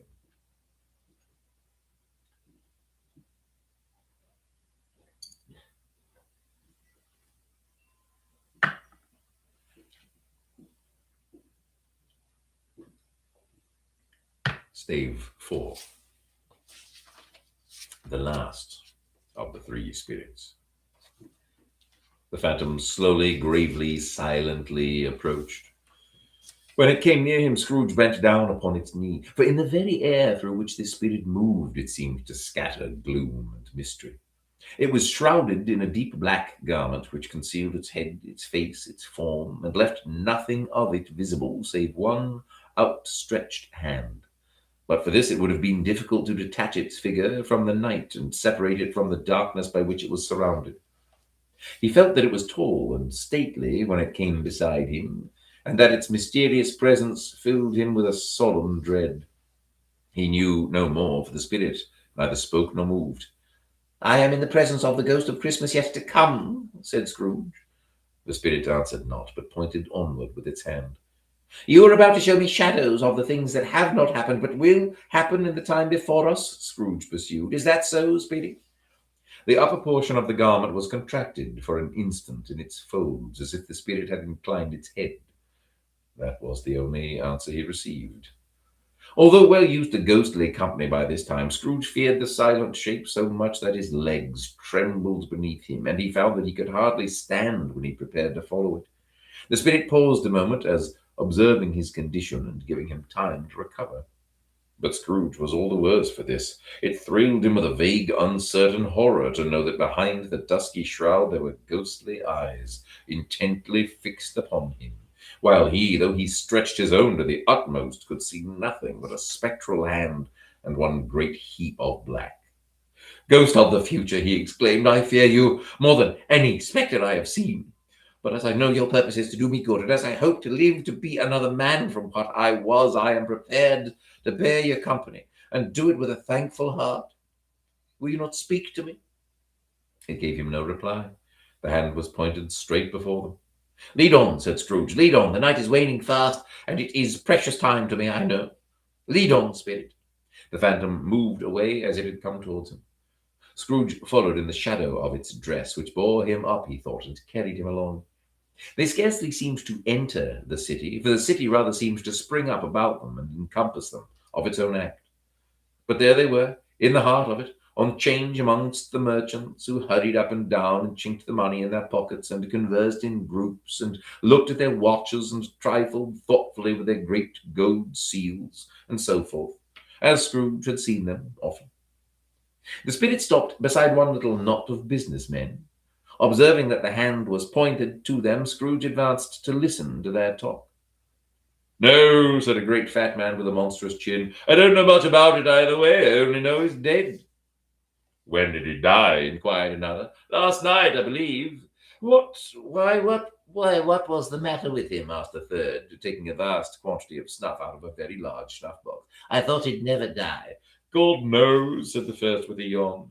"What has he done with his money?" asked a red-faced gentleman with a pendulous excrescence on the end of his nose that shook like the gills of a turkey cock. "I haven't heard," said the man with the large chin, yawning again. "Left it to his company, perhaps. He hasn't left it to me, that's all I know." This pleasantry was received with a general laugh. "It's likely to be a very cheap funeral," said the same speaker, "for upon my life I don't know of anybody to go to it. Suppose we make up a party and volunteer." "I don't mind going if a lunch is provided," observed the gentleman with the excrescence on his nose. "But I must be fed if I make one." Another laugh. "Well, I am the most disinterested among you, after all," said the first speaker, "for I never wear black gloves and I never eat lunch. But I'll offer to go if anybody else will. When I come to think of it, I'm not at all sure that I wasn't his most particular friend, for we used to stop and speak whenever we met. Bye-bye." Speakers and listeners strolled away and mixed with other groups. Scrooge knew the men and looked towards the spirit for an explanation. The phantom glided on into a street. Its finger pointed to two persons meeting. Scrooge listened again, thinking that the explanation might lie here. He knew these men also perfectly. They were men of business, very wealthy, and of great importance. He had made a point always of standing well in their esteem, in a business point of view, that is, strictly in a business point of view. "How are you?" said one. "How are you?" returned the other. "Well," said the first, "Old Scratch has got his own at last, eh?" "So I am told," returned the second. "Cold, isn't it?" "Seasonable for Christmas time. You are not a skater, I suppose?" No, something else to think of. Good morning." Not another word. That was their meeting, their conversation, and their parting. Scrooge was at first inclined to be surprised that the spirit should attach importance to conversations apparently so trivial, but feeling assured that they must have some hidden purpose, he set himself to consider what it was likely to be. They could scarcely be supposed to have any bearing on the death of Jacob, his old partner, for that was past, and this ghost's province was the future. Nor could he think of anyone immediately connected with himself to whom he could apply them. But nothing doubting that to whomsoever they applied, they had some latent moral for his own improvement, he resolved to treasure up every word he heard and everything he saw, and especially to observe the shadow of himself when it appeared. For he had an expectation that the conduct of his future self would give him the clue he missed and would render the solution of these riddles easy. He looked about in that very place for his own image, but another man stood in his accustomed corner, and though the clock pointed to his usual time of day for being there, he saw no likeness of himself among the multitudes that poured in through the porch. It gave him little surprise, however, for he had been revolving in his mind a change of life, and thought and hoped he saw his new-born resolutions carried out in this. Quiet and dark, beside him stood the phantom with its outstretched hand. When he roused himself from his thoughtful quest, he fancied, from the turn of the hand and its situation in reference to himself, that the unseen eyes were looking at him keenly. It made him shudder and feel very cold. They left the busy scene and went into an obscure part of the town where Scrooge had never penetrated before, although he recognized its situation and its bad repute. The ways were foul and narrow, the shops and houses wretched, the people half naked, drunken, slipshod, ugly. Alleys and archways, like so many cesspools, disgorged their offences of smell and dirt and life upon the straggling streets, and the whole quarter reeked with crime, with filth and misery. Far in this den of infamous resort, there was a low-browed, beetling shop below a penthouse roof where iron, old rags, bottles, bones, and greasy offal were bought. Upon the floor within were piled up heaps of rusty keys, nails, chains, hinges, files, scales, weights, and refuse iron of all kinds.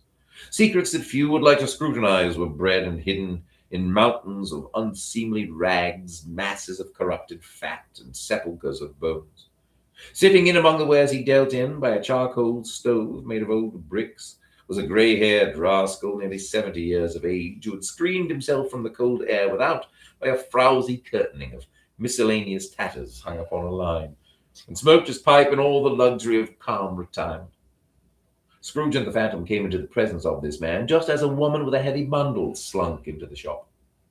But she had scarcely entered when another woman, similarly laden, came in too, and she was closely followed by a man in faded black who was no less startled by the sight of them than they had been upon the recognition of each other. After a short period of blank astonishment, in which the old man with the pipe had joined them, they all three burst into a laugh.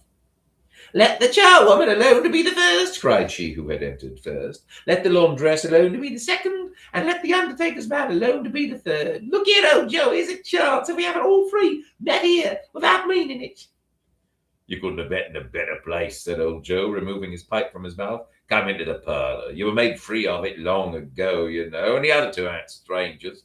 Stop till I shut the door of the shop. Ah, how it squeaks.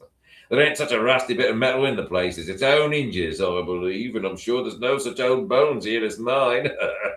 We're all suitable to our calling. We're well matched. Come into the parlour. Come into the parlour." The parlour was the space behind the screen of rags. The old man raked the fire together with an old stair rod, and having trimmed his smoky lamp, for it was night, with the stem of his pipe, put it into his mouth again. While he did this, the woman who had already spoken threw her bundle on the floor and sat down in a flaunting manner on a stool, crossing her elbows on her knees and looking with a bold defiance at the other two. "What odds, then? What odds, Mrs. Dilber?" said the woman. "Every person has a right to take care of themselves. He always did." "That's true indeed," said the laundress. "No man more so." "Well, then don't stand staring as if you was afraid, woman. Who's the wiser? We're not going to pick holes in each other's coats, I suppose." "No, indeed," said Mrs. Dilber and the man together. "We should hope not." "Very well, then," cried the woman. "That's enough. Who's the worse for the loss of a few things like these? Not a dead man, I suppose." "No, indeed," said Mrs. Dilber, laughing. "If he wanted to keep him after he was dead, a wicked old screw," pursued the woman. "What wouldn't be natural in his lifetime? If he had been, he'd have had somebody to look after him when he was struck with death, instead of lying gasping out his last there alone by himself." "It's the truest word that ever was spoke," said Mrs. Dilber. "It's a judgment on him." "Oh, I wish it was a little heavier judgment," replied the woman. "And it should have been, you may depend upon it, if I could have laid my hands on anything else. Open that bundle, old Joe, and let me know the value of it. Speak out plain. I'm not afraid to be the first, nor afraid for them to see it. We knew pretty well that we were helping ourselves before we met here, I believe. It's no sin. Open the bundle, Joe." But the gallantry of her friends would not allow of this, and the man in faded black, mounting the breech first, produced his plunder. It was not extensive. A seal or two, a pencil case, a pair of sleeve buttons, and a brooch of no great value were all. They were severally examined and appraised by old Joe, who chopped the sums he was disposed to give for each upon the wall and added them up into a total when he found that there was nothing more to come. "That's your account," said Joe, "and I wouldn't give another sixpence if I was to be boiled for not doing it. Who's next?" Mrs. Dilber was next. Sheets and towels, a little wearing apparel, 2 old-fashioned silver teaspoons, a pair of sugar tongs, and a few boots. Her account was stated on the wall in the same manner. "I always give too much to ladies. It's a weakness of mine, and that's the way I ruin myself," said old Joe.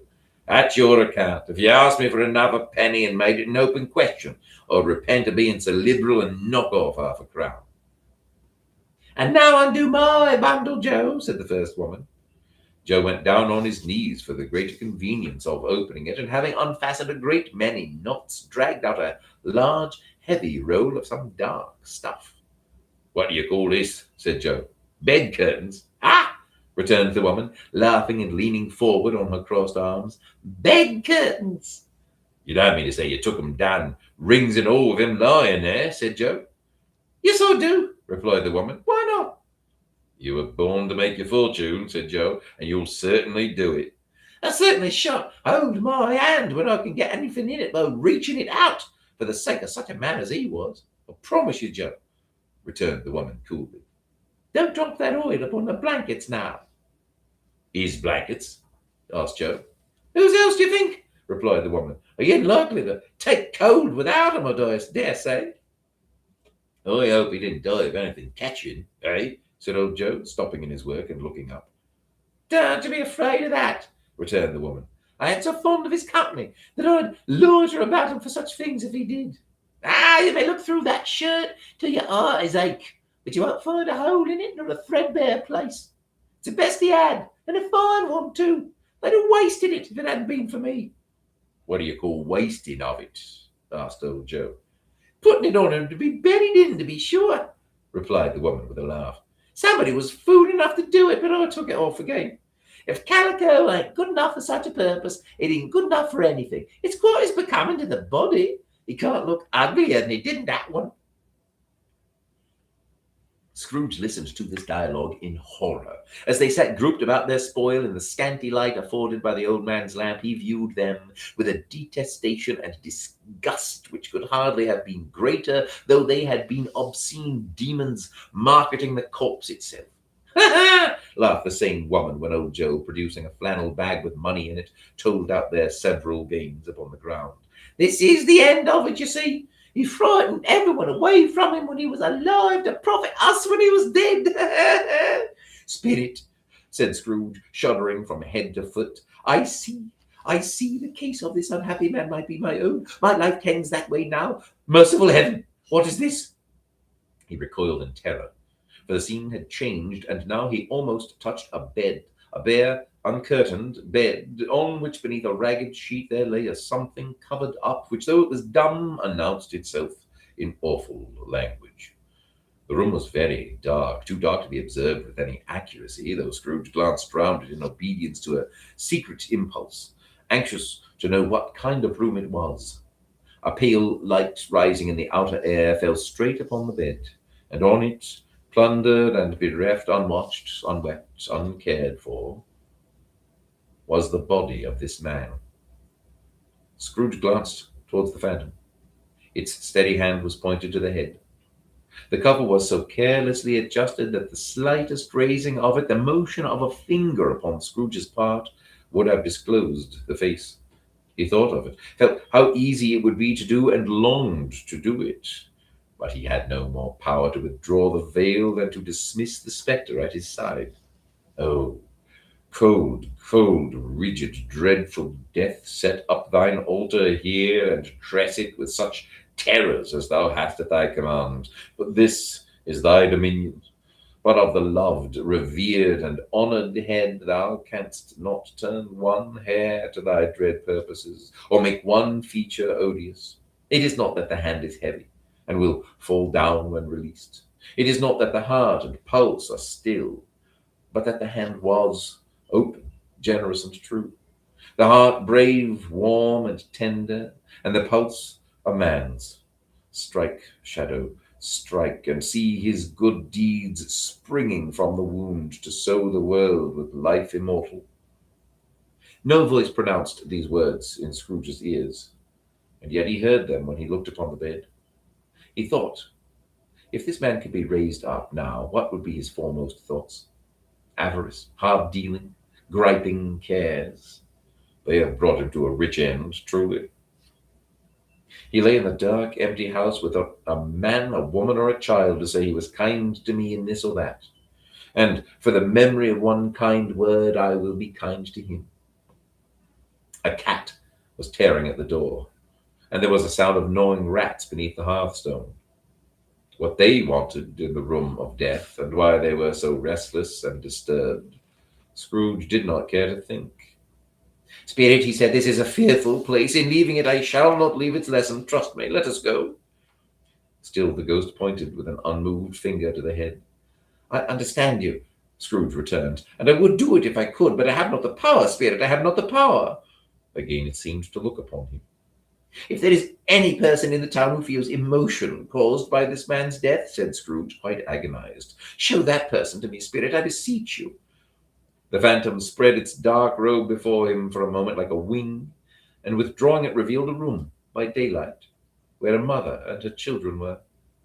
She was expecting someone, and with anxious eagerness, for she walked up and down the room, started at every sound, looked out from the window, glanced at the clock, tried, but in vain, to work with a needle, and could hardly bear the voices of her children in their play. At length the long-expected knock was heard. She hurried to the door and met her husband, a man whose face was careworn and depressed, though he was young. There was a remarkable expression in it now, a kind of serious delight, of which he felt ashamed and which he struggled to repress. He sat down to the dinner that had been hoarding for him by the fire, and when she asked him faintly what news, which was not until after a long silence, he appeared embarrassed how to answer. Is it good, she said, or bad to help him? Bad, he answered. We are quite ruined. No, there is hope yet, Caroline. If he relents, she said, amazed, there is. Nothing is past hope if such a miracle's occurred. He is past relenting, said her husband. He is dead. She was a mild and patient creature, if her face spoke truth. But she was thankful in her soul to hear it, and she said so with clasped hands. She prayed forgiveness the next moment and was sorry, but the first was the emotion of her heart.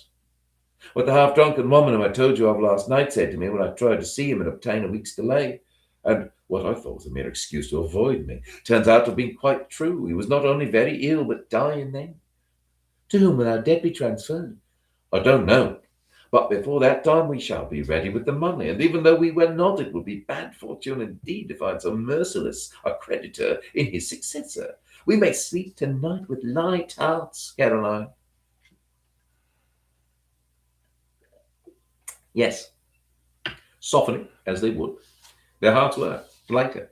The children's faces, hushed and clustered round to hear what they so little understood, were brighter, and it was a happier house for this man's death. The only emotion that the ghost could show him, caused by the event, was one of pleasure. Let me see some tenderness connected with the death, said Scrooge, or that dark chamber spirit which we left just now will be forever present to me. The ghost conducted him through several streets familiar to his feet, and as they went along, Scrooge looked here and there to find himself, but nowhere was he to be seen. They entered poor Bob Cratchit's house, the dwelling he had visited before, and found the mother and the children seated round the fire. Quiet, very quiet. The noisy little Cratchits were as still as statues in one corner, and sat looking up at Peter, who had a book before him. The mother and her daughters were engaged in sewing, but surely they were very quiet. And he took a child and set him in the midst of them. Where had Scrooge heard those words? He had not dreamed them. The boy must have read them out as he and the spirit crossed the threshold. Why did he not go on? The mother laid her work upon the table and put her hand up to her face. Colour hurts my eyes, she said. The colour? Ah, poor Tiny Tim. They're better now again, said Cratchit's wife. It makes them weak by candlelight, and it wouldn't show weak eyes to your father when he comes home for the world. It must be near his time. Past it, rather, Peter answered, shutting up his book. But I think he's walked a little slower than he used these few last evenings, Mother. They were very quiet again. At last she said, and in a steady, cheerful voice that only faltered once, I've known him walk with Tiny Tim upon his shoulder very fast indeed. And so have I, cried Peter, often. And so have I, exclaimed another, so had all. But he was very light to carry, she resumed, intent upon her work, and his father loved him so that it was no trouble. And there is your father at the door. She hurried out to meet him, and little Bob and his comforter, he had need of it, poor fellow, came in. His tea was ready for him on the hob, and they all tried who should help him to it most. Then the two young Cratchits got upon his knees and laid each child a little cheek against his face, as if they said, Don't mind it, father, don't be grieved. Bob was very cheerful with them and spoke pleasantly to all the family. He looked at the work upon the table and praised the industry and speed of Mrs. Cratchit and the girls, they would be done long before Sunday, he said. Sunday? You went today then, Robert, said his wife. Yes, my dear, returned Bob. Oh, wish you could have gone. It would have done you good to see how green a place it is. But you'll see it often. I promised him that I would walk there on a Sunday. My little child, cried Bob. My little child.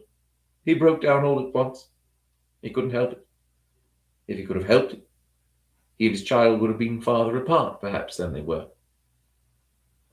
He left the room and went upstairs into the room above, which was lighted cheerfully and hung with Christmas.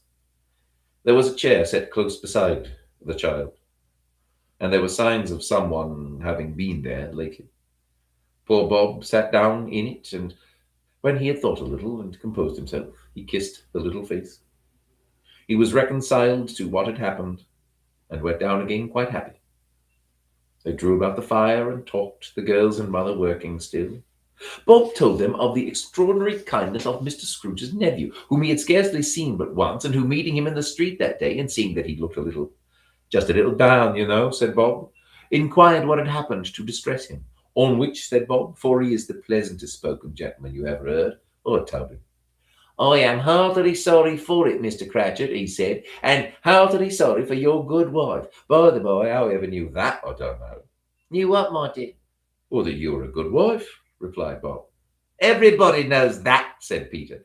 Very well observed, my boy, cried Bob. I hope they do. Heartily sorry, he said, for your good wife. If I can be of service to you in any way, he said, giving me his card, that's where I live. Pray come to me.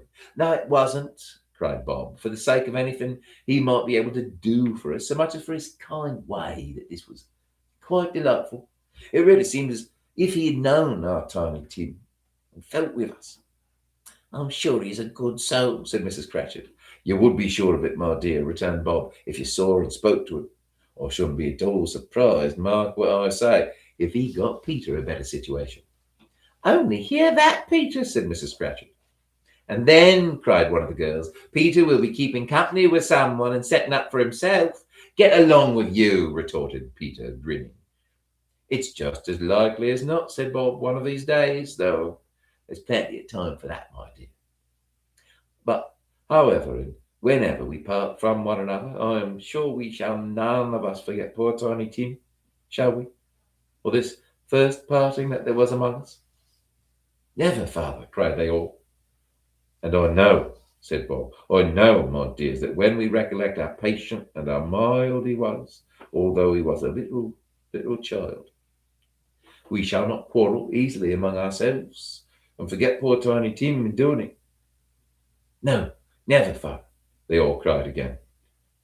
I am very happy, said little Bob. I am very happy. Mrs. Cratchit kissed him, his daughters kissed him, the two young Cratchits kissed him, and Peter and himself shook hands. Spirit of Tiny Tim, thy childish essence was from God. Spectre, said Scrooge, something informs me that our parting moment is at hand. I know it, but I know not how. Tell me what man that was whom we saw lying dead. The ghost of Christmas yet to come conveyed him as before, though at a different time, he thought. Indeed, there seemed no order in these latter visions, save that they were in the future, into the results of businessmen, but showed him not himself. Indeed, the spirit did not stay for anything, but went straight on, as to the end just now desired, until besought by Scrooge to tarry for a moment. This court, said Scrooge, through which we hurry now, is where my place of occupation is, and has been for a length of time. I see the house. Let me behold what I shall be in times to come. The spirit stopped. The hand was pointed elsewhere. The house is yonder, Scrooge exclaimed. Why do you point away? The inexorable finger underwent no change. Scrooge hastened to the window of his office and looked in. It was an office still, but not his.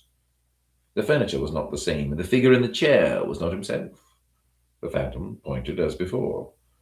He joined it once again, and, wondering why and whither he had gone, accompanied it until they reached an iron gate. He paused to look round before entering. A churchyard. Here, then, the wretched man whose name he had now to learn lay underneath the ground. It was a worthy place, walled in by houses, overrun by grass and weeds, the growth of vegetation's death, not life, choked up with too much burying, fat with repleted appetite, a worthy place. The spirit stood among the graves and pointed down to one. He advanced towards it, trembling. The phantom was exactly as it had been, but he dreaded that he saw new meaning in its solemn shape. Before I draw nearer to that stone to which you point, said Scrooge, answer me one question. Are these the shadows of the things that will be, or are they shadows of the things that may be only? Still the ghost pointed downward to the grave by which it stood. Men's courses will foreshadow certain ends to which, if persevered in, they must lead, said Scrooge. But if the courses be departed from, the ends will change. Say it is thus with what you show me. The spirit was immovable as ever. Scrooge crept towards it, trembling as he went, and following the finger, read upon the stone of the neglected grave his own name, Ebenezer Scrooge. And I, that man who lay upon the bed, he cried upon his knees. The finger pointed from the grave to him and back again. No, spirit. Oh, no, no. The finger still was there. Spirit, he cried, tight clutching at its robe. Hear me. I am not the man I was. I will not be the man I must have been but for this intercourse. Why show me this if I am past all hope? For the first time the hand appeared to shake. Good spirit, he pursued, as down upon the ground he fell before it. Your nature intercedes for me and pities me. Assure me that I yet may change these shadows you have shown me by an altered life. The kind hand trembled. I will honor Christmas in my heart and try to keep it all the year. I will live in the past, the present, and the future. The spirits of all three shall strive within me. I will not shut out the lessons that they teach. Oh, tell me I may sponge away the writing on this stone. In his agony he caught the spectral hand. It sought to free itself, but he was strong in his entreaty and detained it. The spirit, stronger yet, repulsed him. Holding up his hands in a last prayer to have his fate reversed, he saw an alteration in the phantom's hood and dress. It shrunk, collapsed, and dwindled down into a bedpost. Stage 5, the end of it. Yes, and the bedpost was his own. The bed was his own, the room was his own. Best and happiest of all the time before him was his own, to make amends in. I will live in the past, the present, and the future, Scrooge repeated as he scrambled out of bed. The spirit of all three shall strive within me. Oh, Jacob Marley, heaven at the Christmas time be praised for this. I say it on my knees, oh Jacob, on my knees. He was so fluttered and so glowing with his good intentions that his broken voice would scarcely answer to his call. He had been sobbing violently in his conflict with the spirit, and his face was wet with tears. They are not torn down, cried Scrooge, folding one of his bed curtains in his arms. They are not torn down, rings and all. They are here. I am here. The shadows of the things that would have been may be dispelled. They will be. I know they will. His hands were busy with his garments all this time, turning them inside out, putting them on upside down, tearing them, mislaying them, making them parties to every kind of extravagance. I don't know what to do, cried Scrooge, laughing and crying in the same breath and making a perfect Laocoon of himself with his stockings. I am as light as a feather. I am as happy as an angel. I am as merry as a schoolboy. I am as giddy as a drunken man. A Merry Christmas to everybody. A Happy New Year to all the world. Hello, here. Hello. He had frisked into the sitting room and was now standing there, perfectly winded. There's the saucepan that the gruel was in, cried Scrooge, starting off again and going round the fireplace. There's the door by which the ghost of Jacob Marley entered. There's the corner where the ghost of Christmas present sat. There's the window where I saw the wandering spirits. It's all right. It's all true. It all happened. Really, for a man who had been out of practice for so many years. It was a splendid laugh, a most illustrious laugh. The father of a long, long line of brilliant laughs. I don't know what day of the month it is, said Scrooge. I don't know how long I have been among the spirits. I don't know anything. I'm quite a baby. Never mind. I don't care. I'd rather be a baby. Hello. Whoop. Hello here.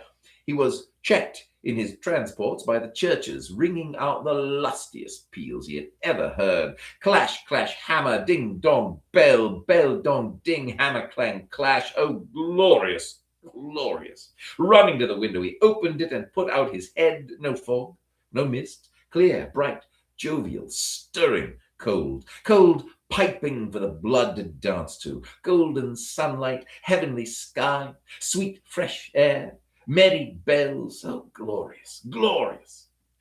What's today? Cried Scrooge, calling downward to a boy in Sunday clothes, who perhaps had loitered in to look about him. Eh? Returned the boy with all his might of wonder. What's today, my fine fellow? Said Scrooge. Today, replied the boy. What? Christmas Day. It's Christmas Day, said Scrooge to himself. I haven't missed it.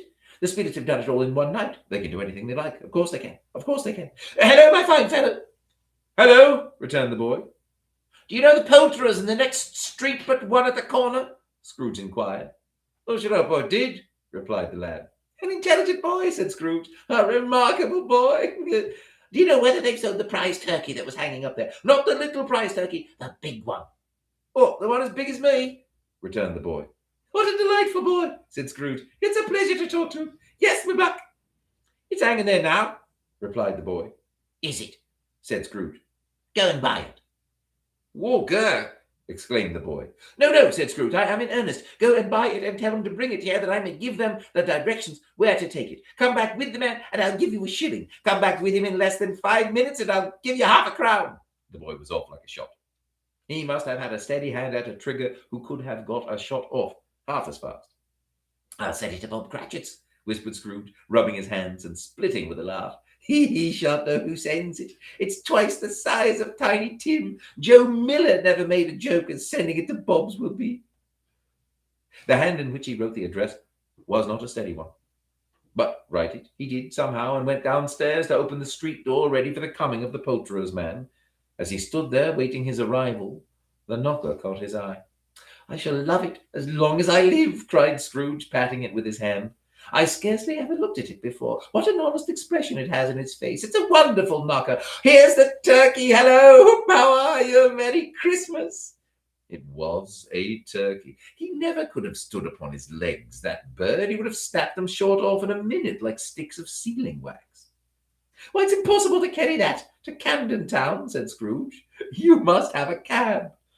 The chuckle with which he said this, and the chuckle with which he paid for the turkey, and the chuckle with which he paid for the cab, and the chuckle with which he recompensed the boy were only to be exceeded by the chuckle with which he sat down breathless in his chair again, and chuckled till he cried. Shaving was not an easy task, for his hand continued to shake very much, and shaving requires attention, even when you don't dance while you're at it.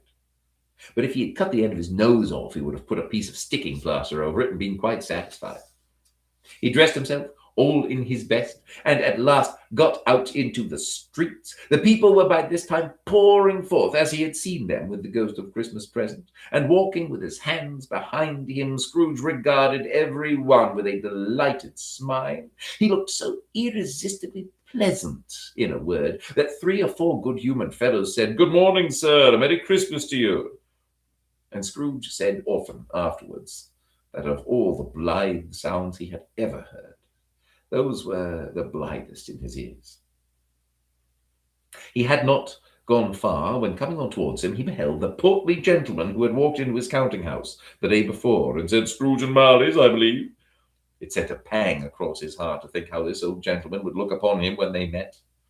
But he knew what path lay straight before him, and he took it. "My dear sir," said Scrooge, quickening his pace and taking the old gentleman by both his hands, "how do you do? I hope you succeeded yesterday. It was very kind of you. A Merry Christmas to you, sir." "Mr. Scrooge?" "Yes," said Scrooge, "that is my name, and I fear it may not be pleasant to you. Allow me to ask your pardon. And will you have the goodness—" Here Scrooge whispered in his ear. "Lord bless me," cried the gentleman, as if his breath were taken away. "My dear Mr. Scrooge, are you serious?" "If you please," said Scrooge, "not a farthing less. A great many back payments are included in it, I assure you. Will you do me that favour?"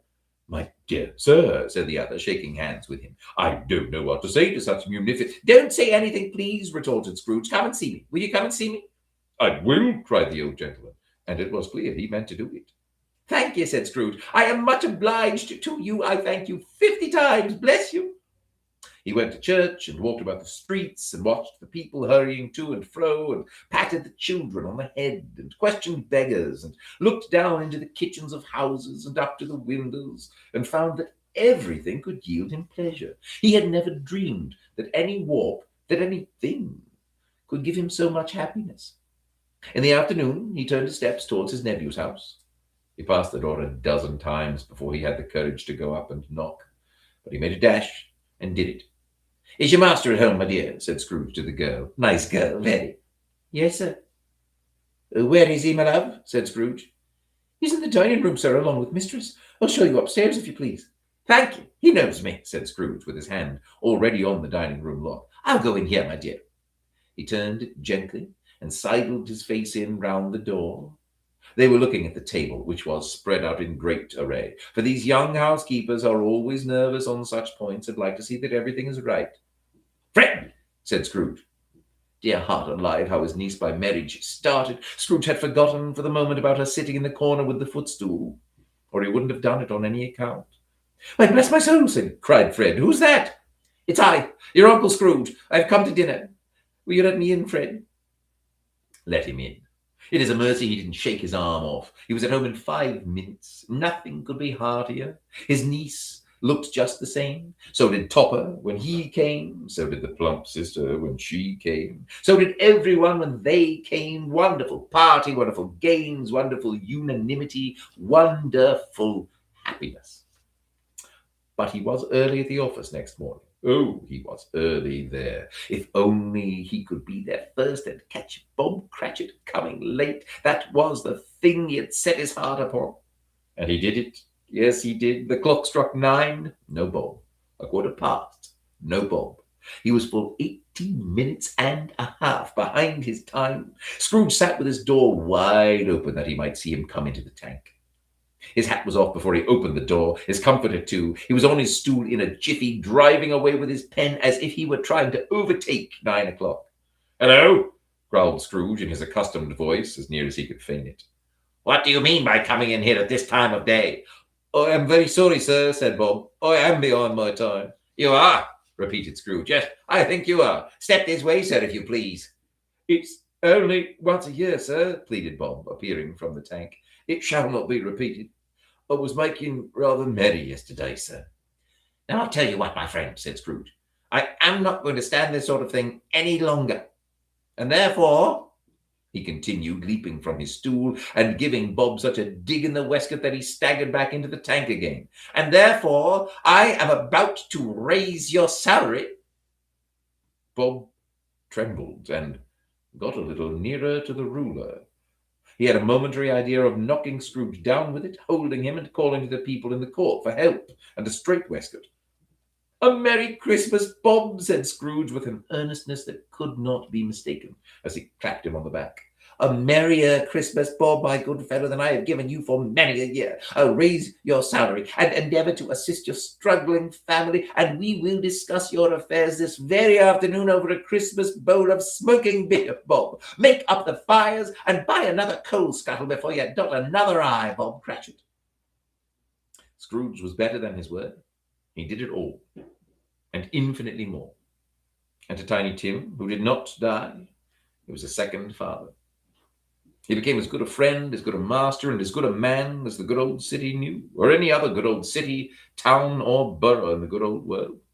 Some people laughed to see the alteration in him, but he let them laugh and little heeded them, for he was wise enough to know that nothing ever happened on this globe for good, at which some people did not have their fill of laughter in the outset.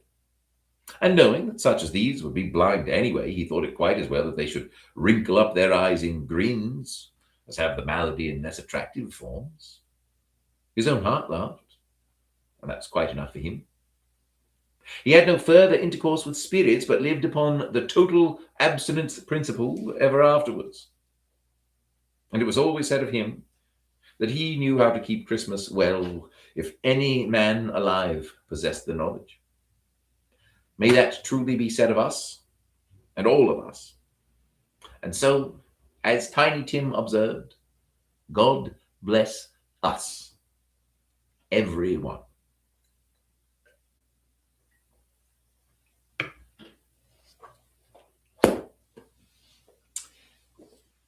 Well, that's the end of A Christmas Carol, which should, I think, be obvious to anyone because I just closed the book.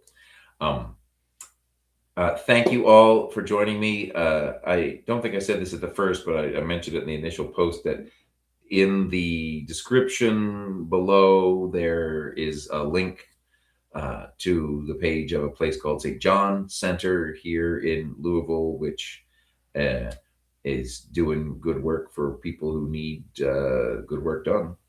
That at this time of year, at frankly any time of year, they could use your assistance. So any donations are, of course, welcome. And also, I put a link to our stuff if by chance you're not a follower of us. It's our socials and our tip jar and and where you can find information on how to get us to come and perform our parlor-sized 5x7 rug version of A Christmas Carol in your home or wherever you'd like your parlor.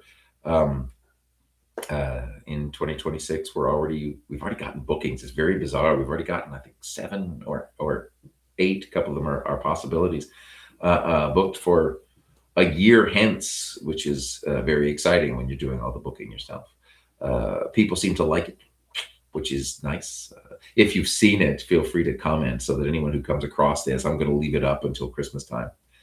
This particular live read, which will no longer be a live read, but that's the problem with the people who didn't show up, isn't it? Thank you all who joined very much for joining. Thank you in advance for any donations that you may give to them below.